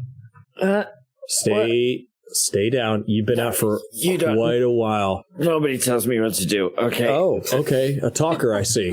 And she kind of sticks like that thing like in your mouth and immediately like looks down your throat, and she's like, I see, I'm gonna have to be a little rough with you. Great. Yep. Great. Okay. That's enough of that. Eyes, please. Yeah, follow the hand. What are you talking about? I want to make sure your pupils are dilating, that you didn't lose your optic nerves in cryosleep. You were out for a long time. What happened? Easy. I'm not going to need restraints, right? Well, only if I buy you dinner first. Jesus, you corpos only think of one thing. Yeah. Hold still and let me check you over, okay? Okay. All right. You win. All right. Man. Would you mess with the chemical reactor? Jesus Christ, what happened to your face? Okay. Oh, geez. I'm corporate executive Niles Chancellor. I could really use some context here. Our ship was damaged in a fucking space thing. We got sucked through a black hole. I don't know. He's from Boston now. How long have we? I got sucked through a wicked black hole, kid. I got through a wicked black hole, kid. I was down there at Quincy fishing, and all of a sudden, I was thrown through this fucking hole. Sucked right through back bays. It's fucking nuts. Where's the ship? Where's the ship? We need to get into the. We were transporting something very valuable. The ship? I mean, we already scuttled the ship, but we took all of its contents. Where? Oh my God, where? They're in the cryopods. Well, they were on ice, so we didn't touch them. We just put them where they needed to be. They were hooked up to... We don't... Listen, we're salvage. We're not here to unfreeze anything or fuck with anything that you guys had, especially not after 14 years. You salvage? I'm probably your boss then. So why don't we get these others up and running, and then we can talk about what comes next. You see a grim look come over her face. Let's get one thing. Oh, no. Let's get one thing. Hold on. My camera is like way out of whack. There we go. There we go. Let's get one thing straight, Mr. Chancellor. While you're on my ship, I'm your boss. Ooh. This is the frontier. And I'm a high marshal officer. I outrank you tenfold. Tenfold, huh? Ooh, that's a lot of folds. Also, you're going to be eating my food, drinking my nutrition pills, and sleeping on my cots. So I suggest you tone it down a little bit there. Now, as for these acid burns, I can assume that's what they are, right? I mean... yeah, I think it's hard to... Yes, that is what they are. Okay. Well, let's get you over to Cham over there and get you all fixed up. I'm going to try to wake the other three up here. Cham, can you get some gauze and some medical paste? Do you have a mirror? I haven't seen myself since I got splashed. I want to make sure I'm still pretty. Why don't you let Cham here work with some of that medical paste before you shock yourself? Oh, well, it can't be that bad. Come on. All right, you're the boss, but I still get a mirror. Come on. Oh. Okay. And she kind of pulls over this, like, medical rolling table. You know, the one you see at doctor's and dentist's office, and attached to it is, like, this umbilical arm, and the mirror swings around. And Niles, what you see is quite literally almost Two-Face. Half of your face is burned down to just deteriorated bone tissue and muscle, and it is gnarly and quite shocking. Oh, please take one stress. Oh, already? Fuck. Dang it. Oh, you did ask for it. He asked for it. What do you want? I fucking tried. Well, it's a good thing I was twice as handsome as anybody I knew before. Yeah, now you're just mediocre. Anyway, Mara. Oh my God, the man's been through some trauma. She just killed this man. Fucking. So she slowly, like, she's got this kind of like rolling stool, and she rolls over to the other table where Clementine is, and she kind of does like the. And you're still not waking up, and she's like, all right, we'll give her a couple more minutes. She goes, Aster says, put him back in cryo. He's going to need it for that burn. Yeah. That's fun. That made me laugh. That was good. Emotional damage. Yeah. But the woman moves over to Mara and starts doing the snaps, and Mara, you start to come to. And you see a woman, 47. She looks like tough, rough cut. There you are, sweetheart. How you feeling? You okay? Hi. Big breaths. There you go. Sorry, I don't usually do that.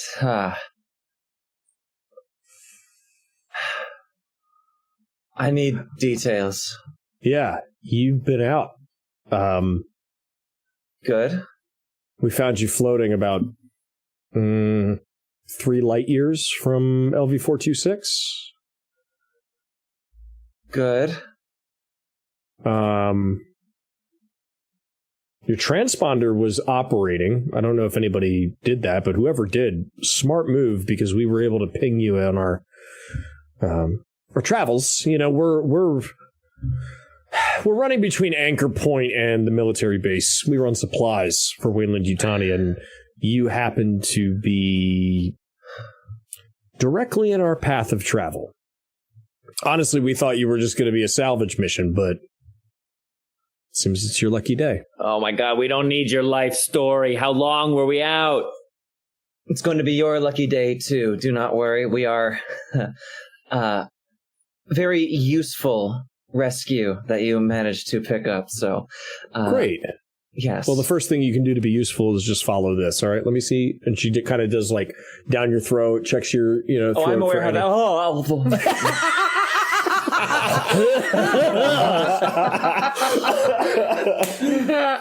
Oh, that gets me every time. Great. Love hey, slapstick. Sweetheart, what's your nose? She checks your eyes. She does the retinal thing. She goes, she makes sure your eardrums weren't blown out by cryo sleep. Yes. And then she just kind of like feels underneath your throat. And she's like, yeah, you're running a 99-degree temp. Maybe a little freezer burn, but aside from that, you seem to be perfectly healthy. I tend to run hot. We travel with some cargo. Is already in the cryotubes. Firmly undisturbed? I mean, we're not at liberty to look at what's in your ship until we get it back to Anchor Point. That's right. You look fine.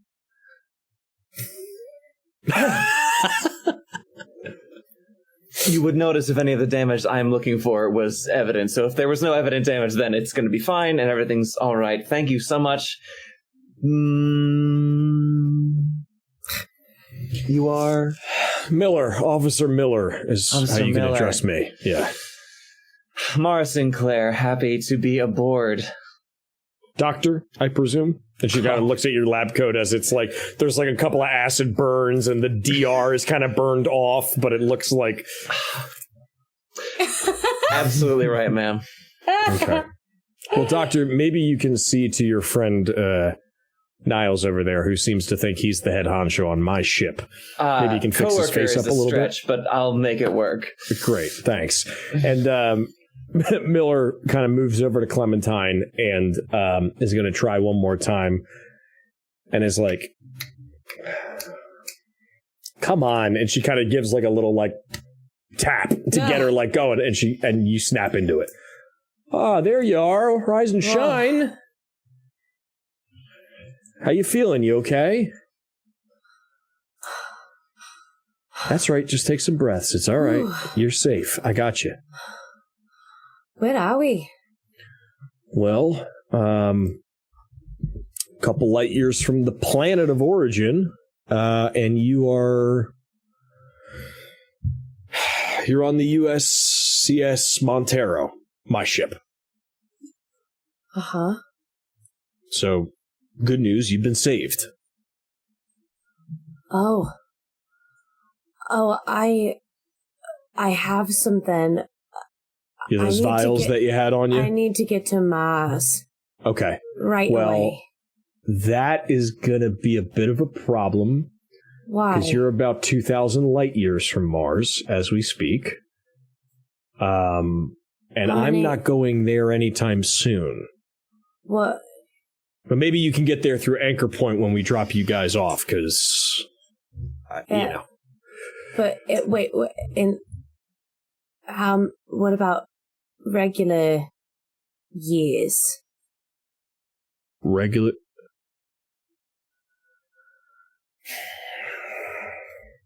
Wait. Time for some math. That was a joke. Are you serious? I mean,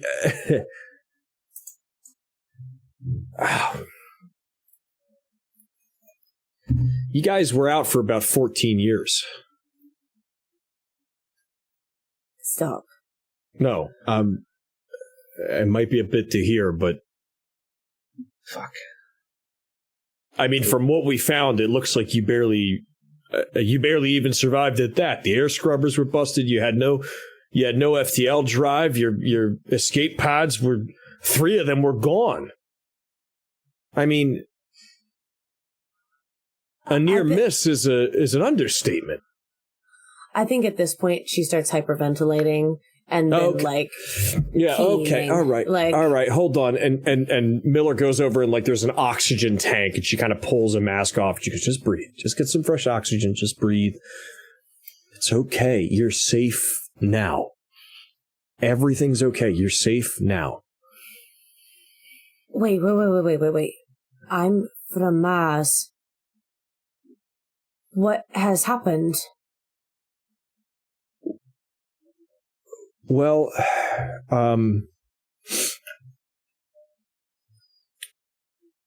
they're still working on it, but the birth rate is in the thousands. So it's a serious decline.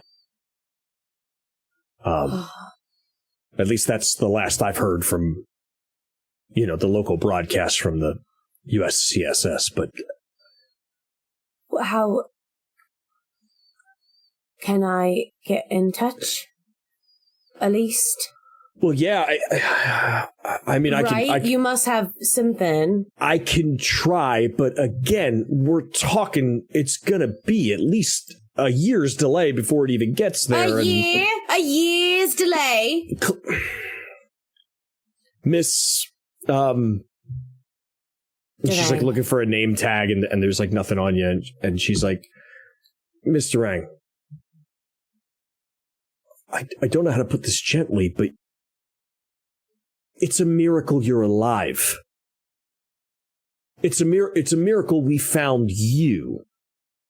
I think maybe right now you should just take a couple breaths and be thankful you're alive.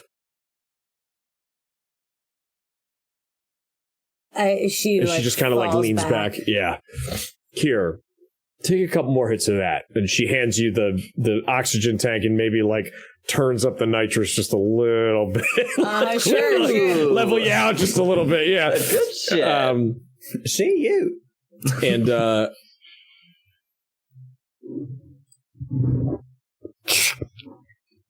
Cam, can you meet me down here in the med bay, please?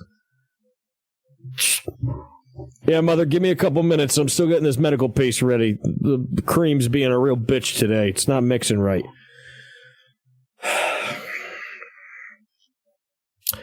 Gina, you awake with a startle. What do I do with me? Oh, hello. Welcome. Let me take a look at you. Let me make sure that you're doing okay. All right. And she does kind of through the same thing. I'm just some regular things. I just want to make sure that you didn't get damaged in that cryosleep. You were out for a bit. Tongue. Yeah. Never gets fucking old. Never gets fucking old. It's good every time. Every time. Yeah. You. Eyes. Great.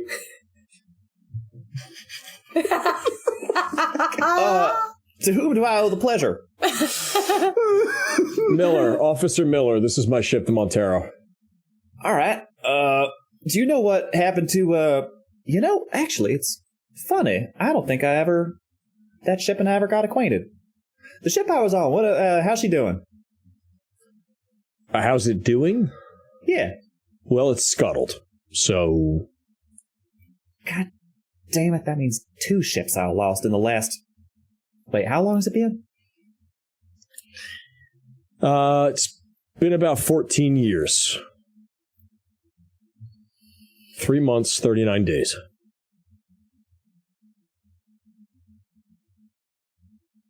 I know it's a lot. Question. Yeah. Can you log flight hours if you were in cryo the whole time? Fuck, man. I know, Gene. I was just thinking I'm going to have a hell of a lot of vacation days saved up. Look, we've all lied on our resume once or twice, right? Well, I bet my index funds are doing great. I mean, I'm going to be honest. You all still work for Weyland Yutani. And I already checked the database, and you weren't declared dead. You were just declared missing. So the plus side is you're still employed. Amazingly enough. Yeah, but I'm down a boat, and that's disappointing. Yeah, hopefully you didn't know anything on that. Shit, wait. What about all the shit that was on that boat? I've already got it in cryostasis. You know, the 3 of you seem to be pretty preoccupied with what you were carrying. Does anybody care to tell me what the fuck you're carrying onto my ship? Just sensitive scientific equipment. That's all. Yeah, very sensitive. Super sensitive. Oh, God, my... How sensitive are we talking? And at this moment, Kem walks in, and he goes, you must be Sleeping Beauty. Hold still, and he kind of grabs Niles by the chin, and he starts to put this paste, like, into the form of, like, his... Oh, that's nice. That's nice. Yeah, I told you to hold still, pretty boy. Come on now. And he's just kind of, like, cakes it in there, and then he goes, right. This might hurt just a little bit. He gives you a shot, and this laser arm kind of comes over and starts... You see, like, we pull back, and we see this almost plaster, like... almost like a marble kind of formation on the side of Niles' face. And this laser begins to chisel and cut the form of Niles' oh my God. Thank God we live in the future. To try to resemble what his face once looked like. Just ending up Dickie again. And we see that it's not perfect shade, but it is very, like, it's a whitish kind of pasty color, and we see that by the end that the laser is done, Niles looks like his face has been restored. Well, what do you know? That's Weyland Yutani health insurance for you. Hey, you're more symmetrical now. Right. Enough. Okay. Well, I really do appreciate y'all coming by and scooping us up, but... Not so fast, Chancellor. You didn't answer my question.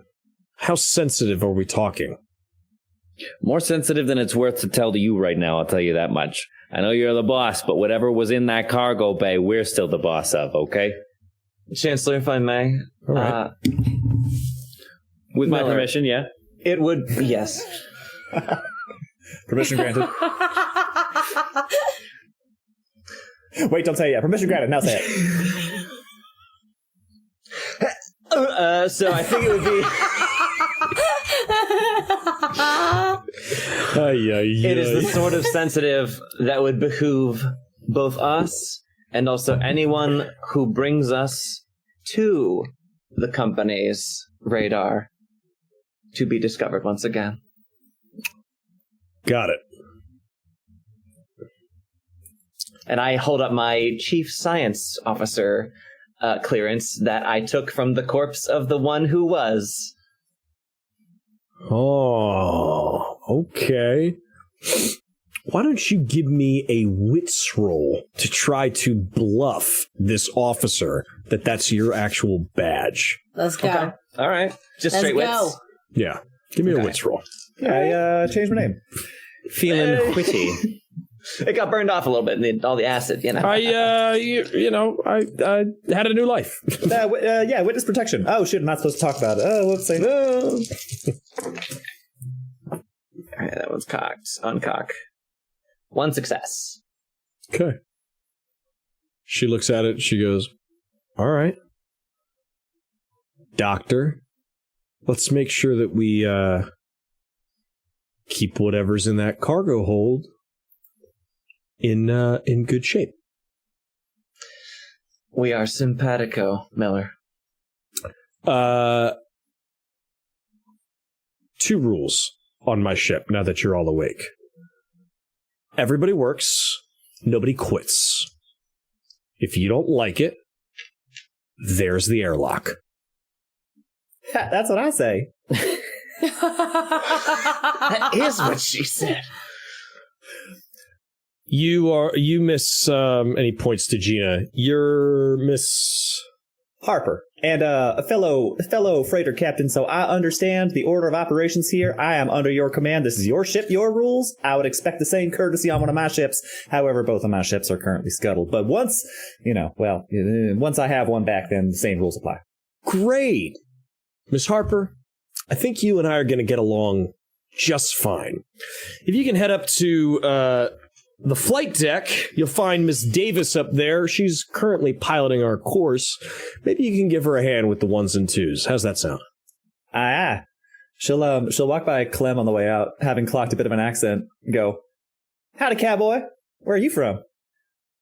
Oh, me? Well, I'm from Neptune 4. You know, wide frontier. When Texas had the huge nuclear plant eruption, a lot of us moved out there. Sure. Yeah. So from Texas first? Well, so my parents say I just picked up the accent from them, but where were they from? All 9,000 of us out there actually really sound like me. That sounds like heaven on Neptune. Yeah, well, and you see he's like kind of blushing a little bit. You get the gist that maybe there's not a lot of women on the ship that he gets to like flirt with or have a good time. Like he doesn't really have a lot of downtime or a lot of experience like flirting around. So he's kind of short on speech, but he is taken by you. Huh, okay. I don't think that I thought you were going to say he was taken. And I was like, how would you do that? He has a very particular set of skills. Yeah.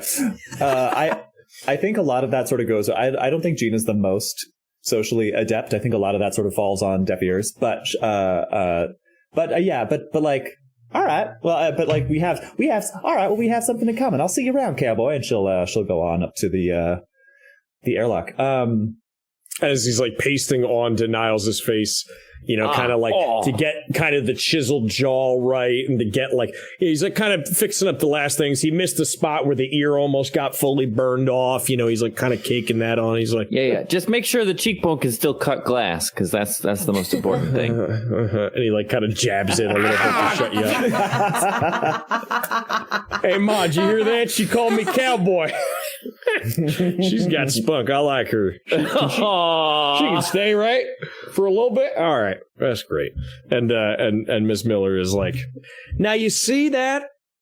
Miss Harper really knows how to make herself welcome on somebody else's Star Cruiser. Yeah, well, ask how Miss Harper how much she makes a year. Maybe that's a note that Mr. Chancellor here could add to his book while he's on my vessel. You said Ma, and I knew it was going to happen, which is that Hexafire redeemed. Now Ned yells off mic. Oh, we knew it was coming. Ma! She thinks I'm cute! Ma! She thinks I'm cute! She thinks I'm cute! She likes my Spock! Tell me again what this cowboy's name is, because his name sounds like my name. His name is Cham. He's Cham. Did I call him Clem? You're Clem. Indeed. I might call him Clem. Well, for as far as you know, they call him Cham, but that might not be his full name. That might be his last name or his first name. You'd have to ask him a little bit more. Champion. Short for Oh, fucking God. Wow, it's almost like you guys are on the same wave. It's almost like we're the same fucking person. I was going to say, okay, all right, all you engineers out there. I was going to say it's short for Chamfer, and his twin brother is named Bezel. That's fucking funny. Hey. Not a clue. That's over my head. Ned That's knows. over my head. Ned knows. I know Ned knows that one. That's funny. I know Bevel, but maybe not that Bevel. A musicaholic says, Cham, romance path is now unlocked for Gina to pursue. Hell yeah. Oh. Yeah. Did not take much. Go ahead, Clem. You were going to say something? Oh, no. I was just asking that dude's name. Okay. Right. All right, Mr. Chancellor. Your face is almost as good as new. Oh, even better, Cham. I do appreciate it. Thank God we live in the future, huh? Can you imagine if I went looking like that for the rest of my days? Ooh, Now, put me listen, back in there, right? Now, listen, we're not going to collect it from you till we get to Anchor Point, but that's about 90,000 credits for that medical paste. You Chump understand? change. Yeah, good stuff. All right, Ma, I'll be down in the engine room. You let me know if you need anything. And she's like, all right. Stay out of trouble, Cham. So, Ma, where is it that you're going? No. For you, you call me Officer Miller. Oh, dirty.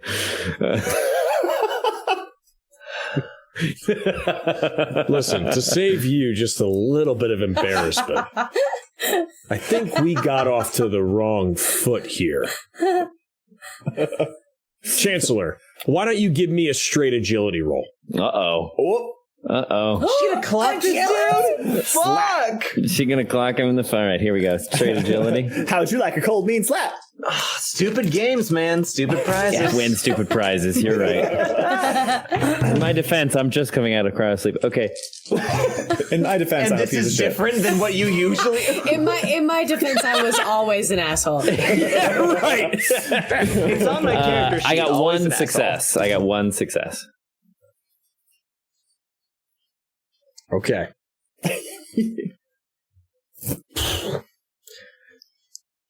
You, with a shit-eating grin, are kind of smirking, and the last thing you feel is the solid lump of a fist in your solar plexus as you buckle over, and she's just kind of standing there upright with a fist as you're buckled over her fist. And she just kind of looks around the room and goes, Officer Miller. Yep, I got it. Thank you. Dinner's in 15. And she kind of about faces and walks out of the room. Oh, Niles. She did you a favor. That way you get to stay pretty. I am extraordinarily unaccustomed to being treated this way. It's a new sensation for me. I've wanted to do that for 19 months. And 14 years. And 14 years. 14 years. Mara, in the words of my hero, Miss Tanya Tucker, tell me about it. Oh, Okay, all right. Are we alone now in this room? I'm already. That was me poking my head back in to say that, to say that, and then I'm back out. Like a Looney Tune. Yeah. Is Clem still in here? yes. No, Cham has moved. No, I'm talking about Clem. I'm actually talking Clem, about yes. Clem. Yeah. The three of you, Gina, we'll cut to you in a second up in the pilot's room. Oh, don't but worry. the three of you are I'm happy as a pig in shit up here. Yeah. Three of you are alone. Dr. Durang, Dr. Sinclair. how are you coping?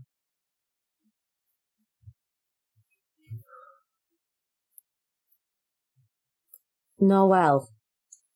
And you? Unfortunately, a bit too well. If there's anything I can do to assist from one professional to another.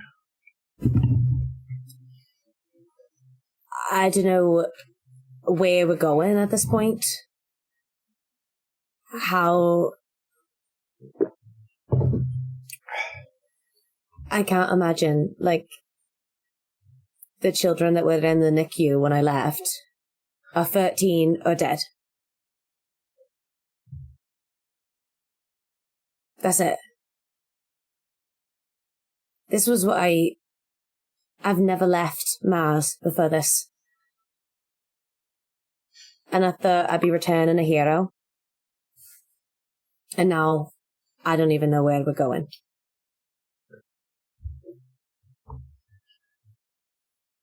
I'm gonna take one of her hands in mine real quick.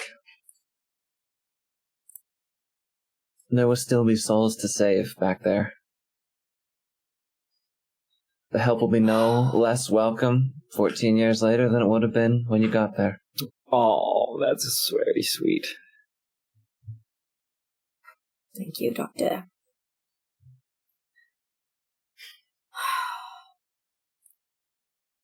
But you've got what you came for. Was that even what you came for? You know, it wasn't what I came for, but it's exactly what I needed. Well, that's something.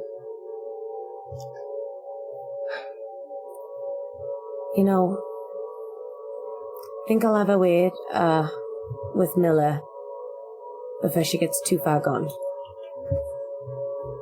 But I'm interested in... I mean, are you planning to look into these things anymore while we're out here? If they'll allow me lab space. And it seems like they might just. I remember that look. I hope I'll get to have one again someday like that. I think you just might. And I turn, after that, I think I'll turn and I'm gonna go after Miller. Okay. Let's cut to Gina real quick as she's on the flight deck. She steps onto the flight deck. Also, Ned, beware of, just because of the way your mic is, the pages. Yeah, you're right. I'm sorry. That's okay. Damn it. I mean, use the book. Use the book. Just like Yeah. Flappity. It's Keep it out. Keep it out of the condenser cone. I mean, we cut to. And first of all, I'm just going to show you real quick Melodic Maria says Campbell and Ree romance part 2. Just can't keep away. Gonna cut to a quick wasn't picture. On purpose. I spaceship it. Quick picture here we're gonna cut to a quick picture here of Officer Miller here. This is what she looks like. Thank you. I knew it. I knew it was Sigourney Weaver. That's her. Let's fucking go. And here is Cham, rough and tumble kind of guy right there. He belongs in Red Dead. Oh, what a cutie. What a cutie patootie.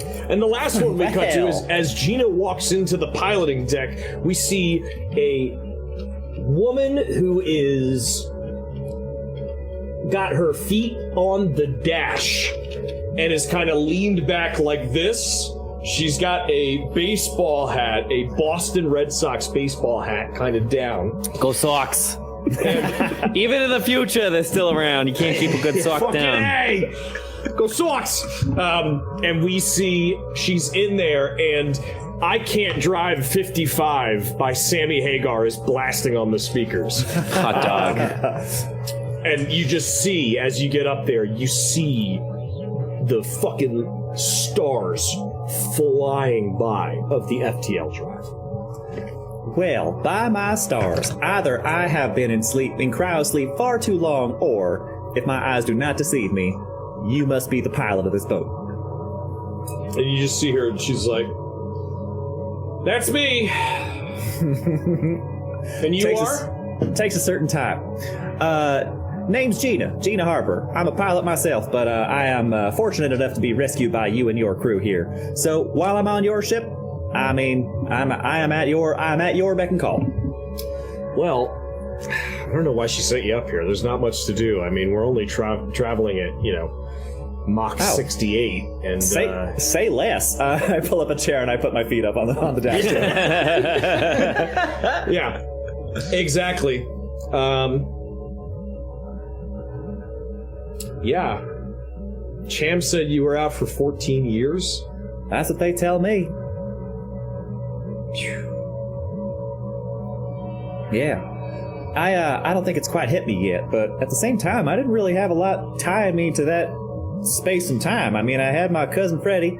He worked on me with my ship, but, he didn't make it into cryosleep, and I don't think he's made it anywhere else. So, it's just me. I'm sorry to hear that. That's all right. It happens to the best of us. Yeah, well, the tragedy now, I've had 14 years to grieve, so I guess I better start getting over it. But the real tragedy now is that I don't have a ship anymore, so I'm a captain without a boat. You know, I know a guy at Anchor Point pulls salvages in.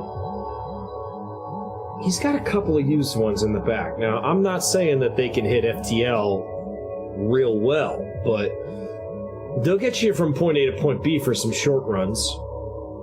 I can put in a good word for you once we get there. Well, I don't even know if these are still relevant, but, are they still, is V-Series still considered a good mid-ranger? I'm just saying V-Series just as pulling something I'm pulling out of midair, but like... Well, yeah, I mean, if you can find them anymore, I mean, Jesus, it's like comparing that to an 86 Mustang, you know what I mean? It's like, everybody who's got one is keeping them running all the time. I mean, take this beauty here, S-Series. She, like, slaps the steel console. She's like, this beaut is good for at least another 1,400 parsecs. And I haven't replaced anything on her yet. All right, well, maybe I'll see if I can get my hands on one of these. Oh, well,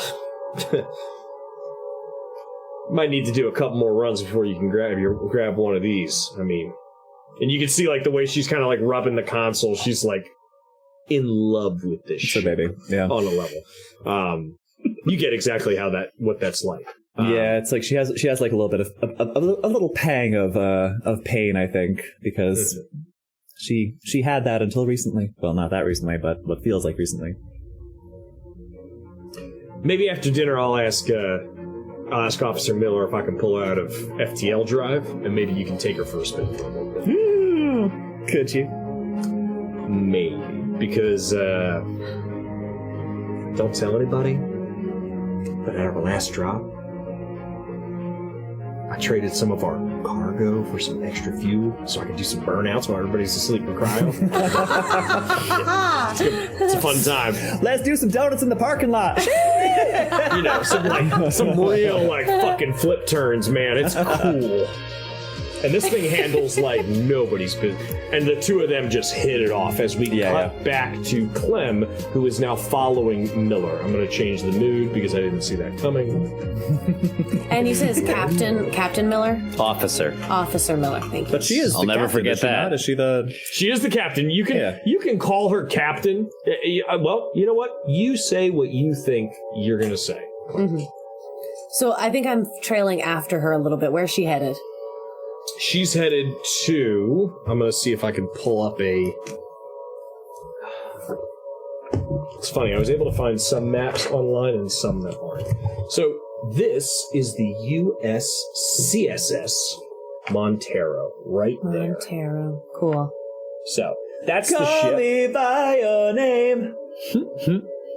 And you were in the med lab, and you see her. She has cut down south and headed west, and she's going up toward the galley. She's in that hallway. Officer Miller. Yeah, what can I do for you? Can I have a word with you in private, please? Well, yeah, sure, follow me. I'm headed to the galley anyway. And you kind of do an Alan Sorkin walk and talk. Mm-hmm. Fabulous. Love that. We love those. What can I do for you? We love this. We're all about it. Mr. Rank. I'll out with it. I need you to turn around from wherever you're headed and go to Mars. Well, I don't know where we are. I don't know what your goal is. But listen. Mars was the first terraformed planet. Yep. It was the first last hope of humanity. And we're dying. And the idea of us, the first terraformed planet, dying out, is a tragedy. It's a tragedy of human history.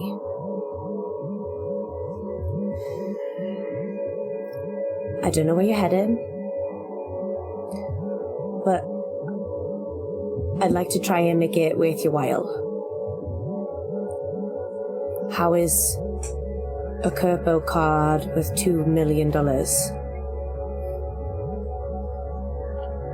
to turn around from wherever you're headed and go back home to Mars and be the saviors of the last hope of humanity. 2 million.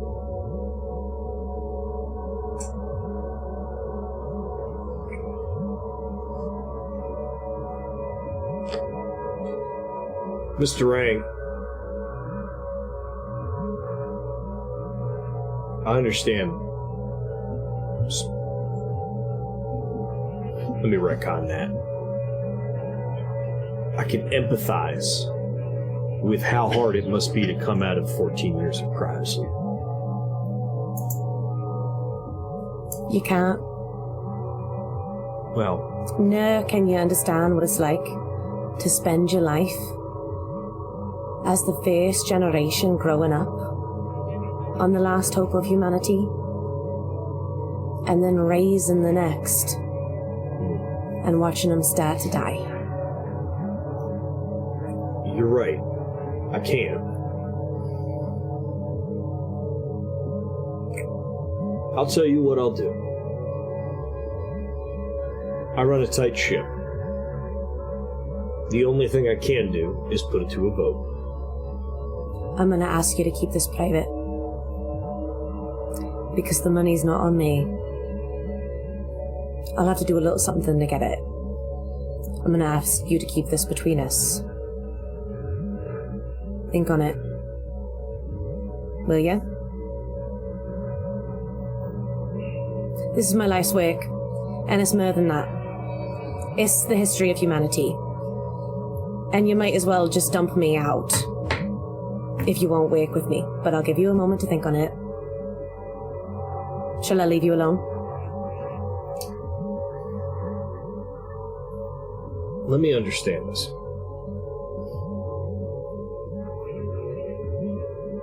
We save you out of a 14-year cryosleep in the middle of nowhere. And you want to bribe me to divert my mission, and you don't even have the creds on you? They're on the ship.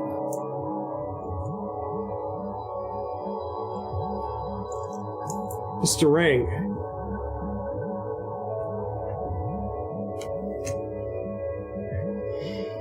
there's a lot that goes into what you're asking me to do. Let's talk more once you have what you're offering in your hand. There. Thank you for your time. Yeah, and Miller will kind of like about face and start walking toward the galley. I turn, and without looking back at her, I say, see you at dinner. Yeah. And she just kind of keeps walking. All right. I like it. Bad ass. I like it. Bad ass. Oh, Cooper, thank you. A link to the Montero map in spoiler Discord chat. For those of you in the Discord, you can head to the spoiler chat and you can see a map of the Montero. That's awesome. That's very, very cool. Thank you so much. We have an ad that's running. I can't stop it. So for those of you that aren't subscribed, you're going to be in a bit of an ad for a minute. For those of you that aren't subscribed, you don't have to worry about the ads. We cut to all of us in the galley eating. It is pretty bland. It looks like noodles with some form of like pink cube, and there is a like bluish kind of hue drink at the table. Blue milk, one might say. Blue milk. Let's fucking go. Sure, give me blue milk. Whatever you guys want. That's all I want. Are we Ned. gonna That's do the all I castle want. run? Wrong space. Different. We're in different space. We do have parsecs though, so that's great. You're in space where most people die. So it's... Rat. But I'll give you the blue milk. You can have the blue milk. Yeah. In space, no one can milk you in space. In space, no one can milk you in space. In space, no cows. In space. No cows. In this universe, parsecs just means, mediocre coitus. Who's par?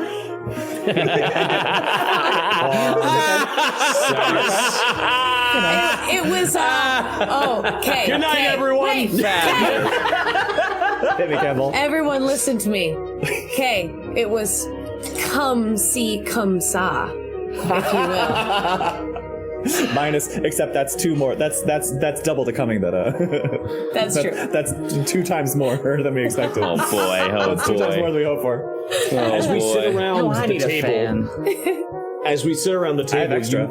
you notice that there is Miller, Cham. 3 of you now notice that Davis, the pilot, is there. And there are 2 others. Are they cute? Importantly. A young 23-year-old. Ew. Too young. Kayla. Who is that? That is Kayla Rye. Hello, Kayla. Bunch of lesbians on this boat. In space. Everyone's lesbians. What do you want? in space. And lastly, sitting right next to Niles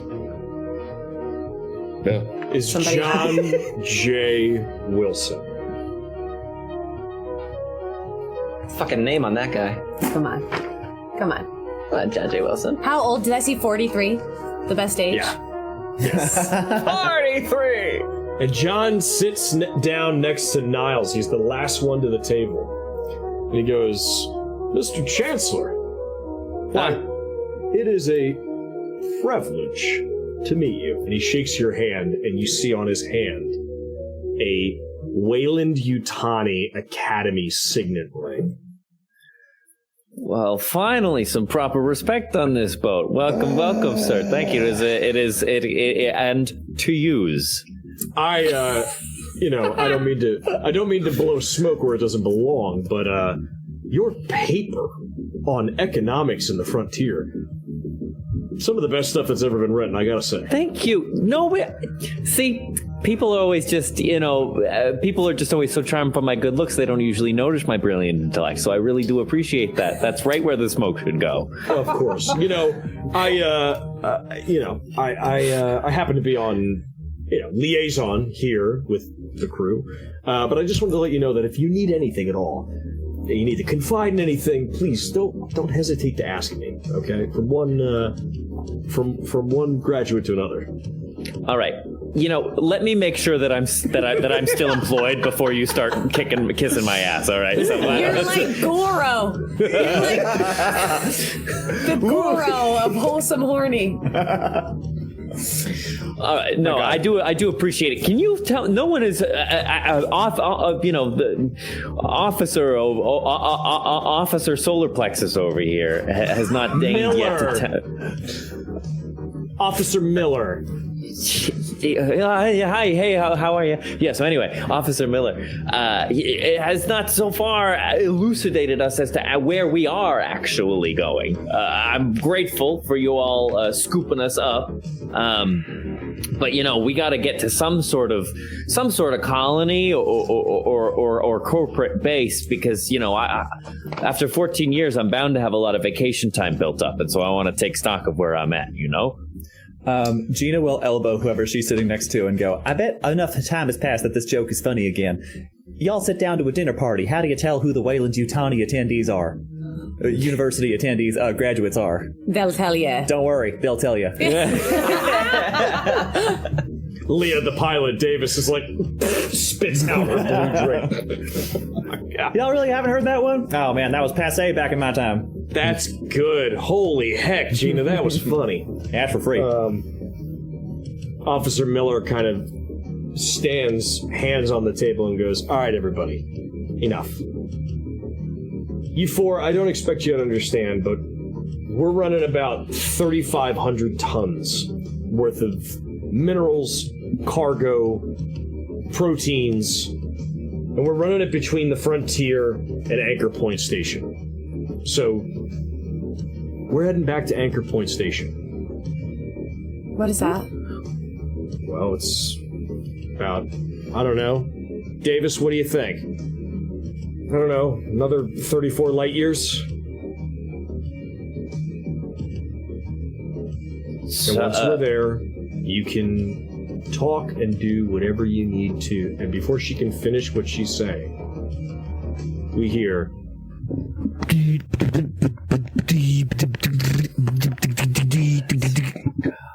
And Miller turns around and goes, what the fuck? Mother, what's the situation? And she walks over to the galley and just kind of like puts a one earpiece on with a thing and just starts like clicking and clacking on the keys.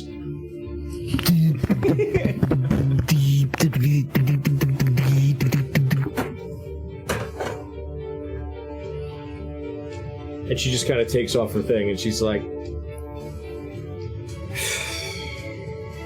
well, change of plans. About 3 parsecs out, there is a ship that has just come up on radar, and apparently whoever the head honcho is at Weyland Yutani needs us to go try to pick it up. Well, another derelict? What are the odds of we are just magnets? I don't know if it's a derelict or not, but they're saying there's a distress beacon, and Mr. Chancellor, I don't think I need to tell you what the Weyland Yutani policy is on distress beacons. No, you do not. Well, far be it from me to question the wisdom of the company. So, go to. All right. Davis, once you finish your dinner, why don't you get back up to the piloting thing and take Gina with you, and maybe she can, I don't know, hold your hand while you steer. And you see Davis, and Davis is like, thanks, Ma. All right. And she just kind of like chugs the rest of her drink and kind of heads up. Come on, Gina, I'll let you drive. As you two kind of head up there. Miller goes, all right.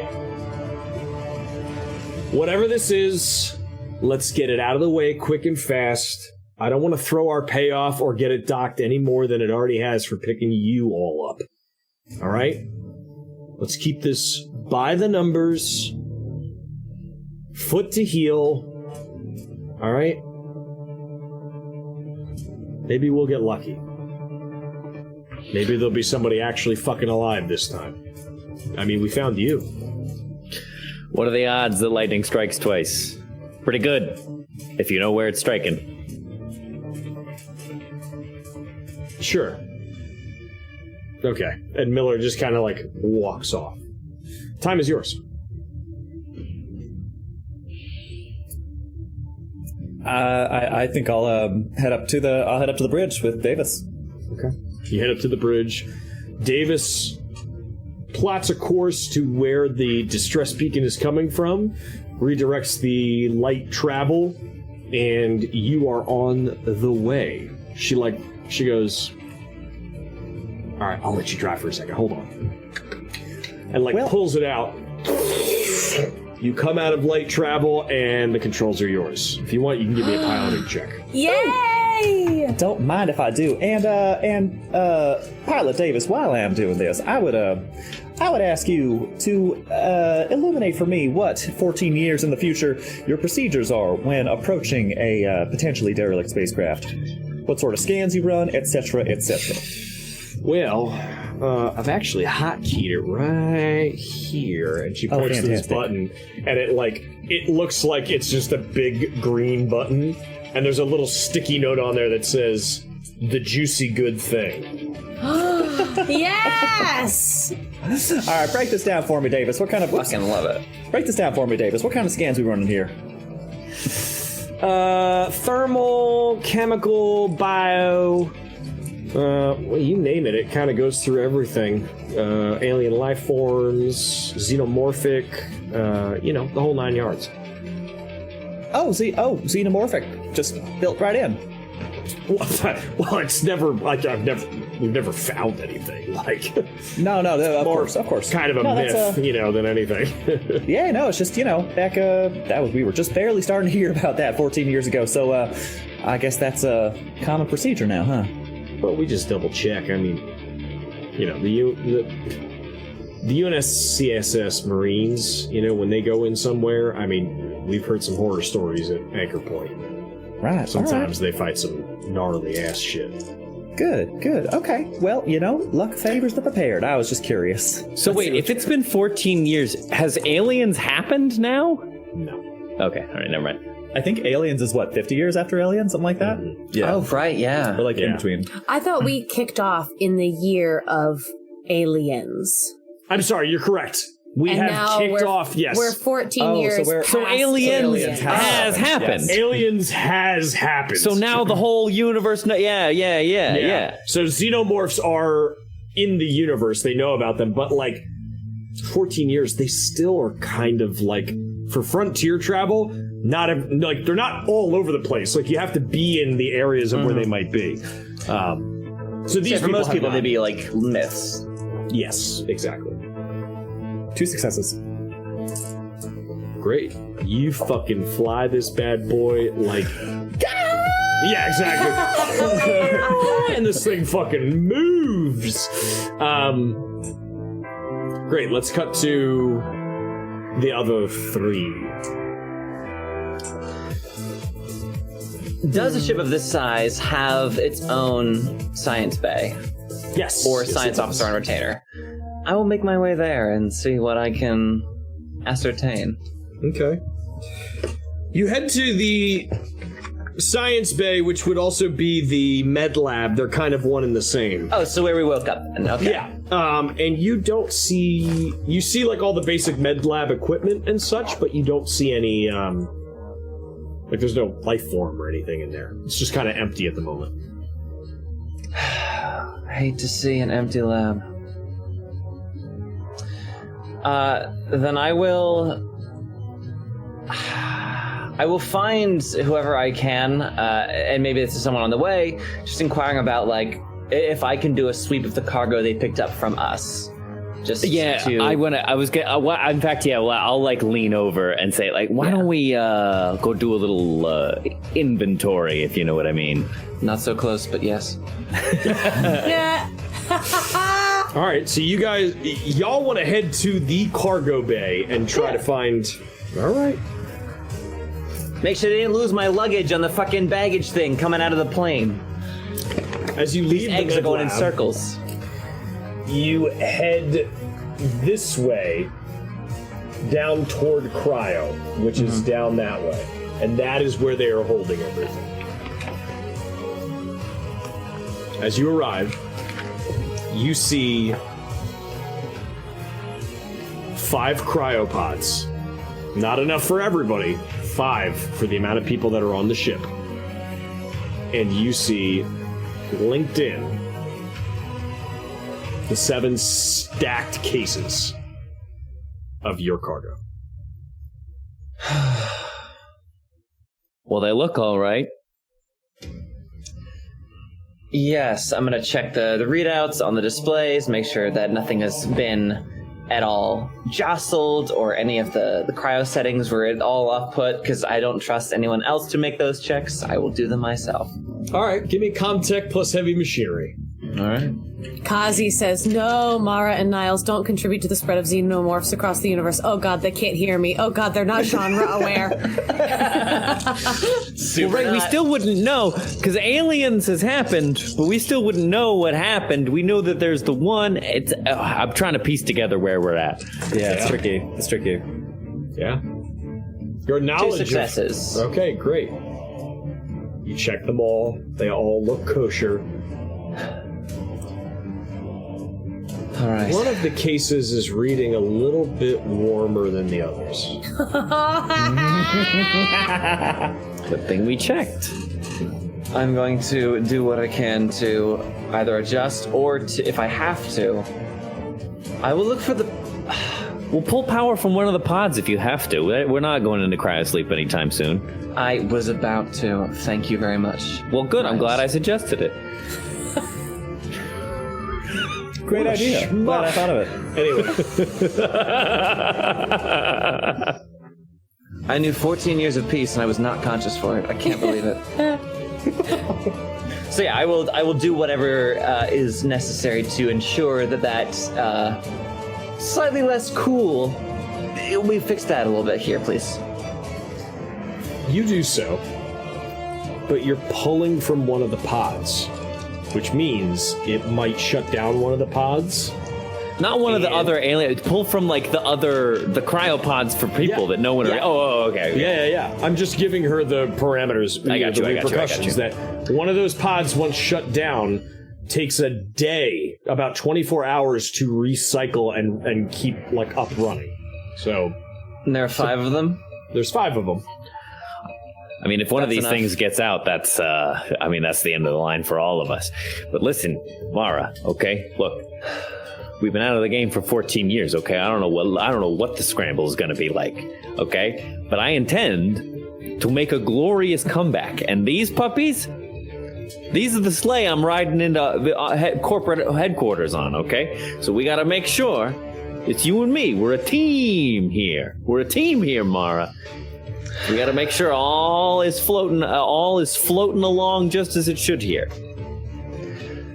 Niles, you do not need to convince me. I have several unfinished papers and research to publish, and this will make me in a way that nothing else could. Well, great. You get your paper, I get a new beach house, everybody's happy. These two are villains. Are we the bad guys? Are we the baddies? The thought would not even enter their pretty little heads. What do you think these are? What do you think? Do these grow up into the big monster that splashed me with acid? What was that all about? Yes, I have some theories, but again, I can't believe, I wonder what could have happened in the intervening time it's been, if anyone's made rushes in discovery, if they found more of them elsewhere, then I'm also behind the curve on this. I need this here. But I think that they go through a very complicated life cycle. I don't know the details to it, but from here, they eventually make their way into becoming those larger specimens, deadly as they are. All right, well, let's make sure these ones stay prepubescent then, shall we? Hence you find me at my work. Well, then, I will just leave you to it. Ring me if something important comes by. That can only improve things, thank you. So yeah, I will do whatever tinkering science actions to take just a little, kind of from one of the 5 and put it with and make sure our eggs are cool and chilled eggs. Sciencely actions. Why don't you give me a Comtech roll? Yes. You need 3 successes. 3 successes. You're God's favorite princess. Like, it's been going so great. I can't say it, though. If I say that, it breaks. I can't say it. So here we go. I'm just looking at my talents real quick. Make sure there's anything else I can... What could go wrong? I mean... Come on, Ray. Not even God himself could kill you right now. Stop saying you can't talk about it too much. That's dangerous. All right, here we go. You are never going to fucking believe this. What did you do? 3 fucking successes. Hell yeah, dude. She can't be stopped. She can't be stopped. She's the queen of space. I'm just God's perfect princess tonight. She's the queen of space. What do you want? You are able to just so suddenly pull cryo from one of the pods, and you are even able to make it look like it's still functional. So to the naked eye, it's not going to be an issue. Somebody would have to actually go to use it before they realized that there wasn't enough cryo in there for stasis. I am clocking which one of those that is. Yep. You do so. For future reference. We cut back to Gina and Davis on the top of the ship. Gina Davis, if you will. Gina Davis. Hey! Gina Davis! She and I are in a league of our own. Yes! God fucking damn it. I was trying to think. Okay, I can't give you another inspiration. Yes, you can. Why not? I can You give must, Campbell. in fact. I can give Campbell an inspiration for the lob, for the underhanded pitch. Setting her up, yeah, setting her I up. appreciate For the it. layup, That's if you will. very generous. You see coming into screen Jim. A ship that is about 20 times the size of the one you are on. It is the epitome of Hester the Ghost in space. There's no crying in space. Crying in space. My parents flew all the way from Mars to see me play the game, and did I cry? No. No. You know why? Because there's no crying in space. There's no crying in space. That's fantastic. You see coming up on screen a ship that is a giant. To you, looks pretty huge. The length of the ship is 130 meters in length. It's with Baba Booey. 48 At some point meters. over the last 14 years, we converted to the metric system. And its height is 36 meters. I got some learning to do. It only took 1,000 years. Remember, you did not convert to the metric system. You're Weyland Yutani. You were started by Europe and Asia. Ah, yes, of course. All right, so you've always had the metric system. Has been the whole time. This is an exploratory vessel. It is the same size as the rumored Nostromo that was blown up close to 70 years beforehand. But I don't know that, do I? If it was 7 years before. No, I probably don't know anything about that. You've heard stories by now of the Nostromo. It's one of the biggest Weyland Yutani disasters. It was hauling so much fuel, and the whole crew and everything was jettisoned, and the only survivor was Ripley. So there's been Ripley. There's been stories of it traveling through the frontier. I'm like, wow, yeah, Weyland Yutani, man, they really fucked that one up. They lost a huge amount of money on that investment. But this is the same class ship as that. Wow. It is completely dark, save for one red light at the top of the telecom tower that is pitching an emergency broadcast.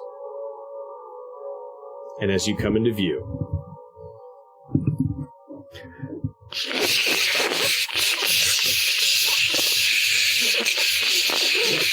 this is the USCSS Cronus calling anybody who can hear us.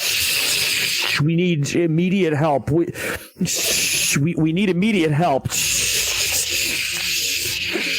And it tends to loop that.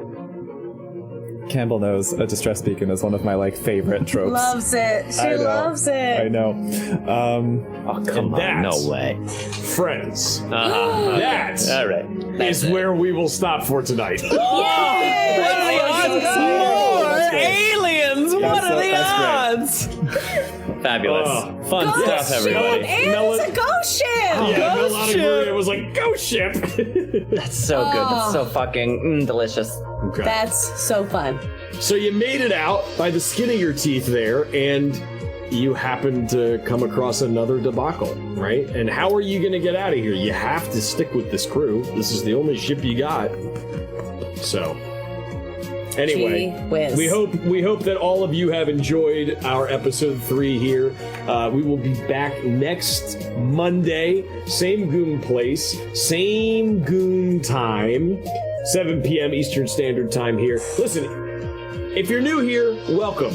For the Goons, the CFDM network, Critical Failed DM, we play Dungeons & Dragons, Delta Green, Call of Cthulhu, now Alien. We play all sorts of TTRPGs. Also Dungeons & Dragons, don't worry about that one. Yeah. So, and before we sign off, Ned, I'd love to give a little teaser at what we're going to be starting tomorrow. yes, please. Oh, sure, yeah. Please, give them a teaser as to what we're doing. All right, so this is a thing that we've had in the secret works. Starting tomorrow night, we are going to start recording our very first Patreon exclusive campaign. This will be a 5e campaign in the Ghosts of Saltmarsh module, run by Trevor, featuring everybody in this room, including Ree at the table in the studio in podcast form. So this is going to be a campaign that is going to be available at the $10 tier on Patreon. And then at some point in the story, we will go to Twitch for an arc of this Ghosts of Saltmarsh. So we all have been like chatting about our characters. Yeah, and nice. So tomorrow night in real life, in person, we are going to start a High Seas adventure that we will keep you all posted on as it develops over the coming weeks. It's gonna get salty. buckle some swashes. Super pumped. Swash, swash, Trevi, buckle, buckle. you got a shoot, and I have another yell off mic. So you first. Wow. Well, I done been a cowboy in the West. I done been a cowboy in Philadelphia. And now I'm a cowboy in space. Ma! There's gonna be pirates! Ma! Mom, get the door. It's Jerry Bruckheimer. All right, friends, listen, you've been great. You've been fantastic. Our socials are going to be in the chat real quick. Our Instagram, all of our stuff, our Patreon, just like Campbell said, if you are not a patron, if you have been a patron and you left being a patron, come on back. We miss you. Come back. Come back. Especially with this new thing coming out that is Patreon exclusive. You don't want to miss. We also have a bunch of other stuff planned coming this year. We love you all. I, for one, am super excited about Patreon's rolling out new features for their podcasting. They used to do this. They used to host their podcasts on this one service. They're sundowning that, and they now have their own like native RSS feed hosting service. And what's really, really cool about that, they haven't rolled this out yet, but very, very soon they're going to be sending out a feature that will allow us to put all of our shows on separate feeds. So no longer will you have to go through and be like, okay, I want to listen to Goonfowl season 1 and like sort of filter through all the Patreon stuff and only download those. Like, now I only want to listen to Goon Talk. They will all hopefully soon have their own separate thing. So Patreon's been working on that, and we've been trying to, stay up to date with it. So that's a cool thing. We're all excited about fancy on the Patreon front. Will our friends make it out of this adventure alive? Will Probably they not. find something maybe more terrifying on this ghost ship they just found? Who knows? Yeah. Tune in next week. Goons in space. Goons in space. Goodbye, all. We'll see you next week. So Bye, long. everybody. Space. Wow.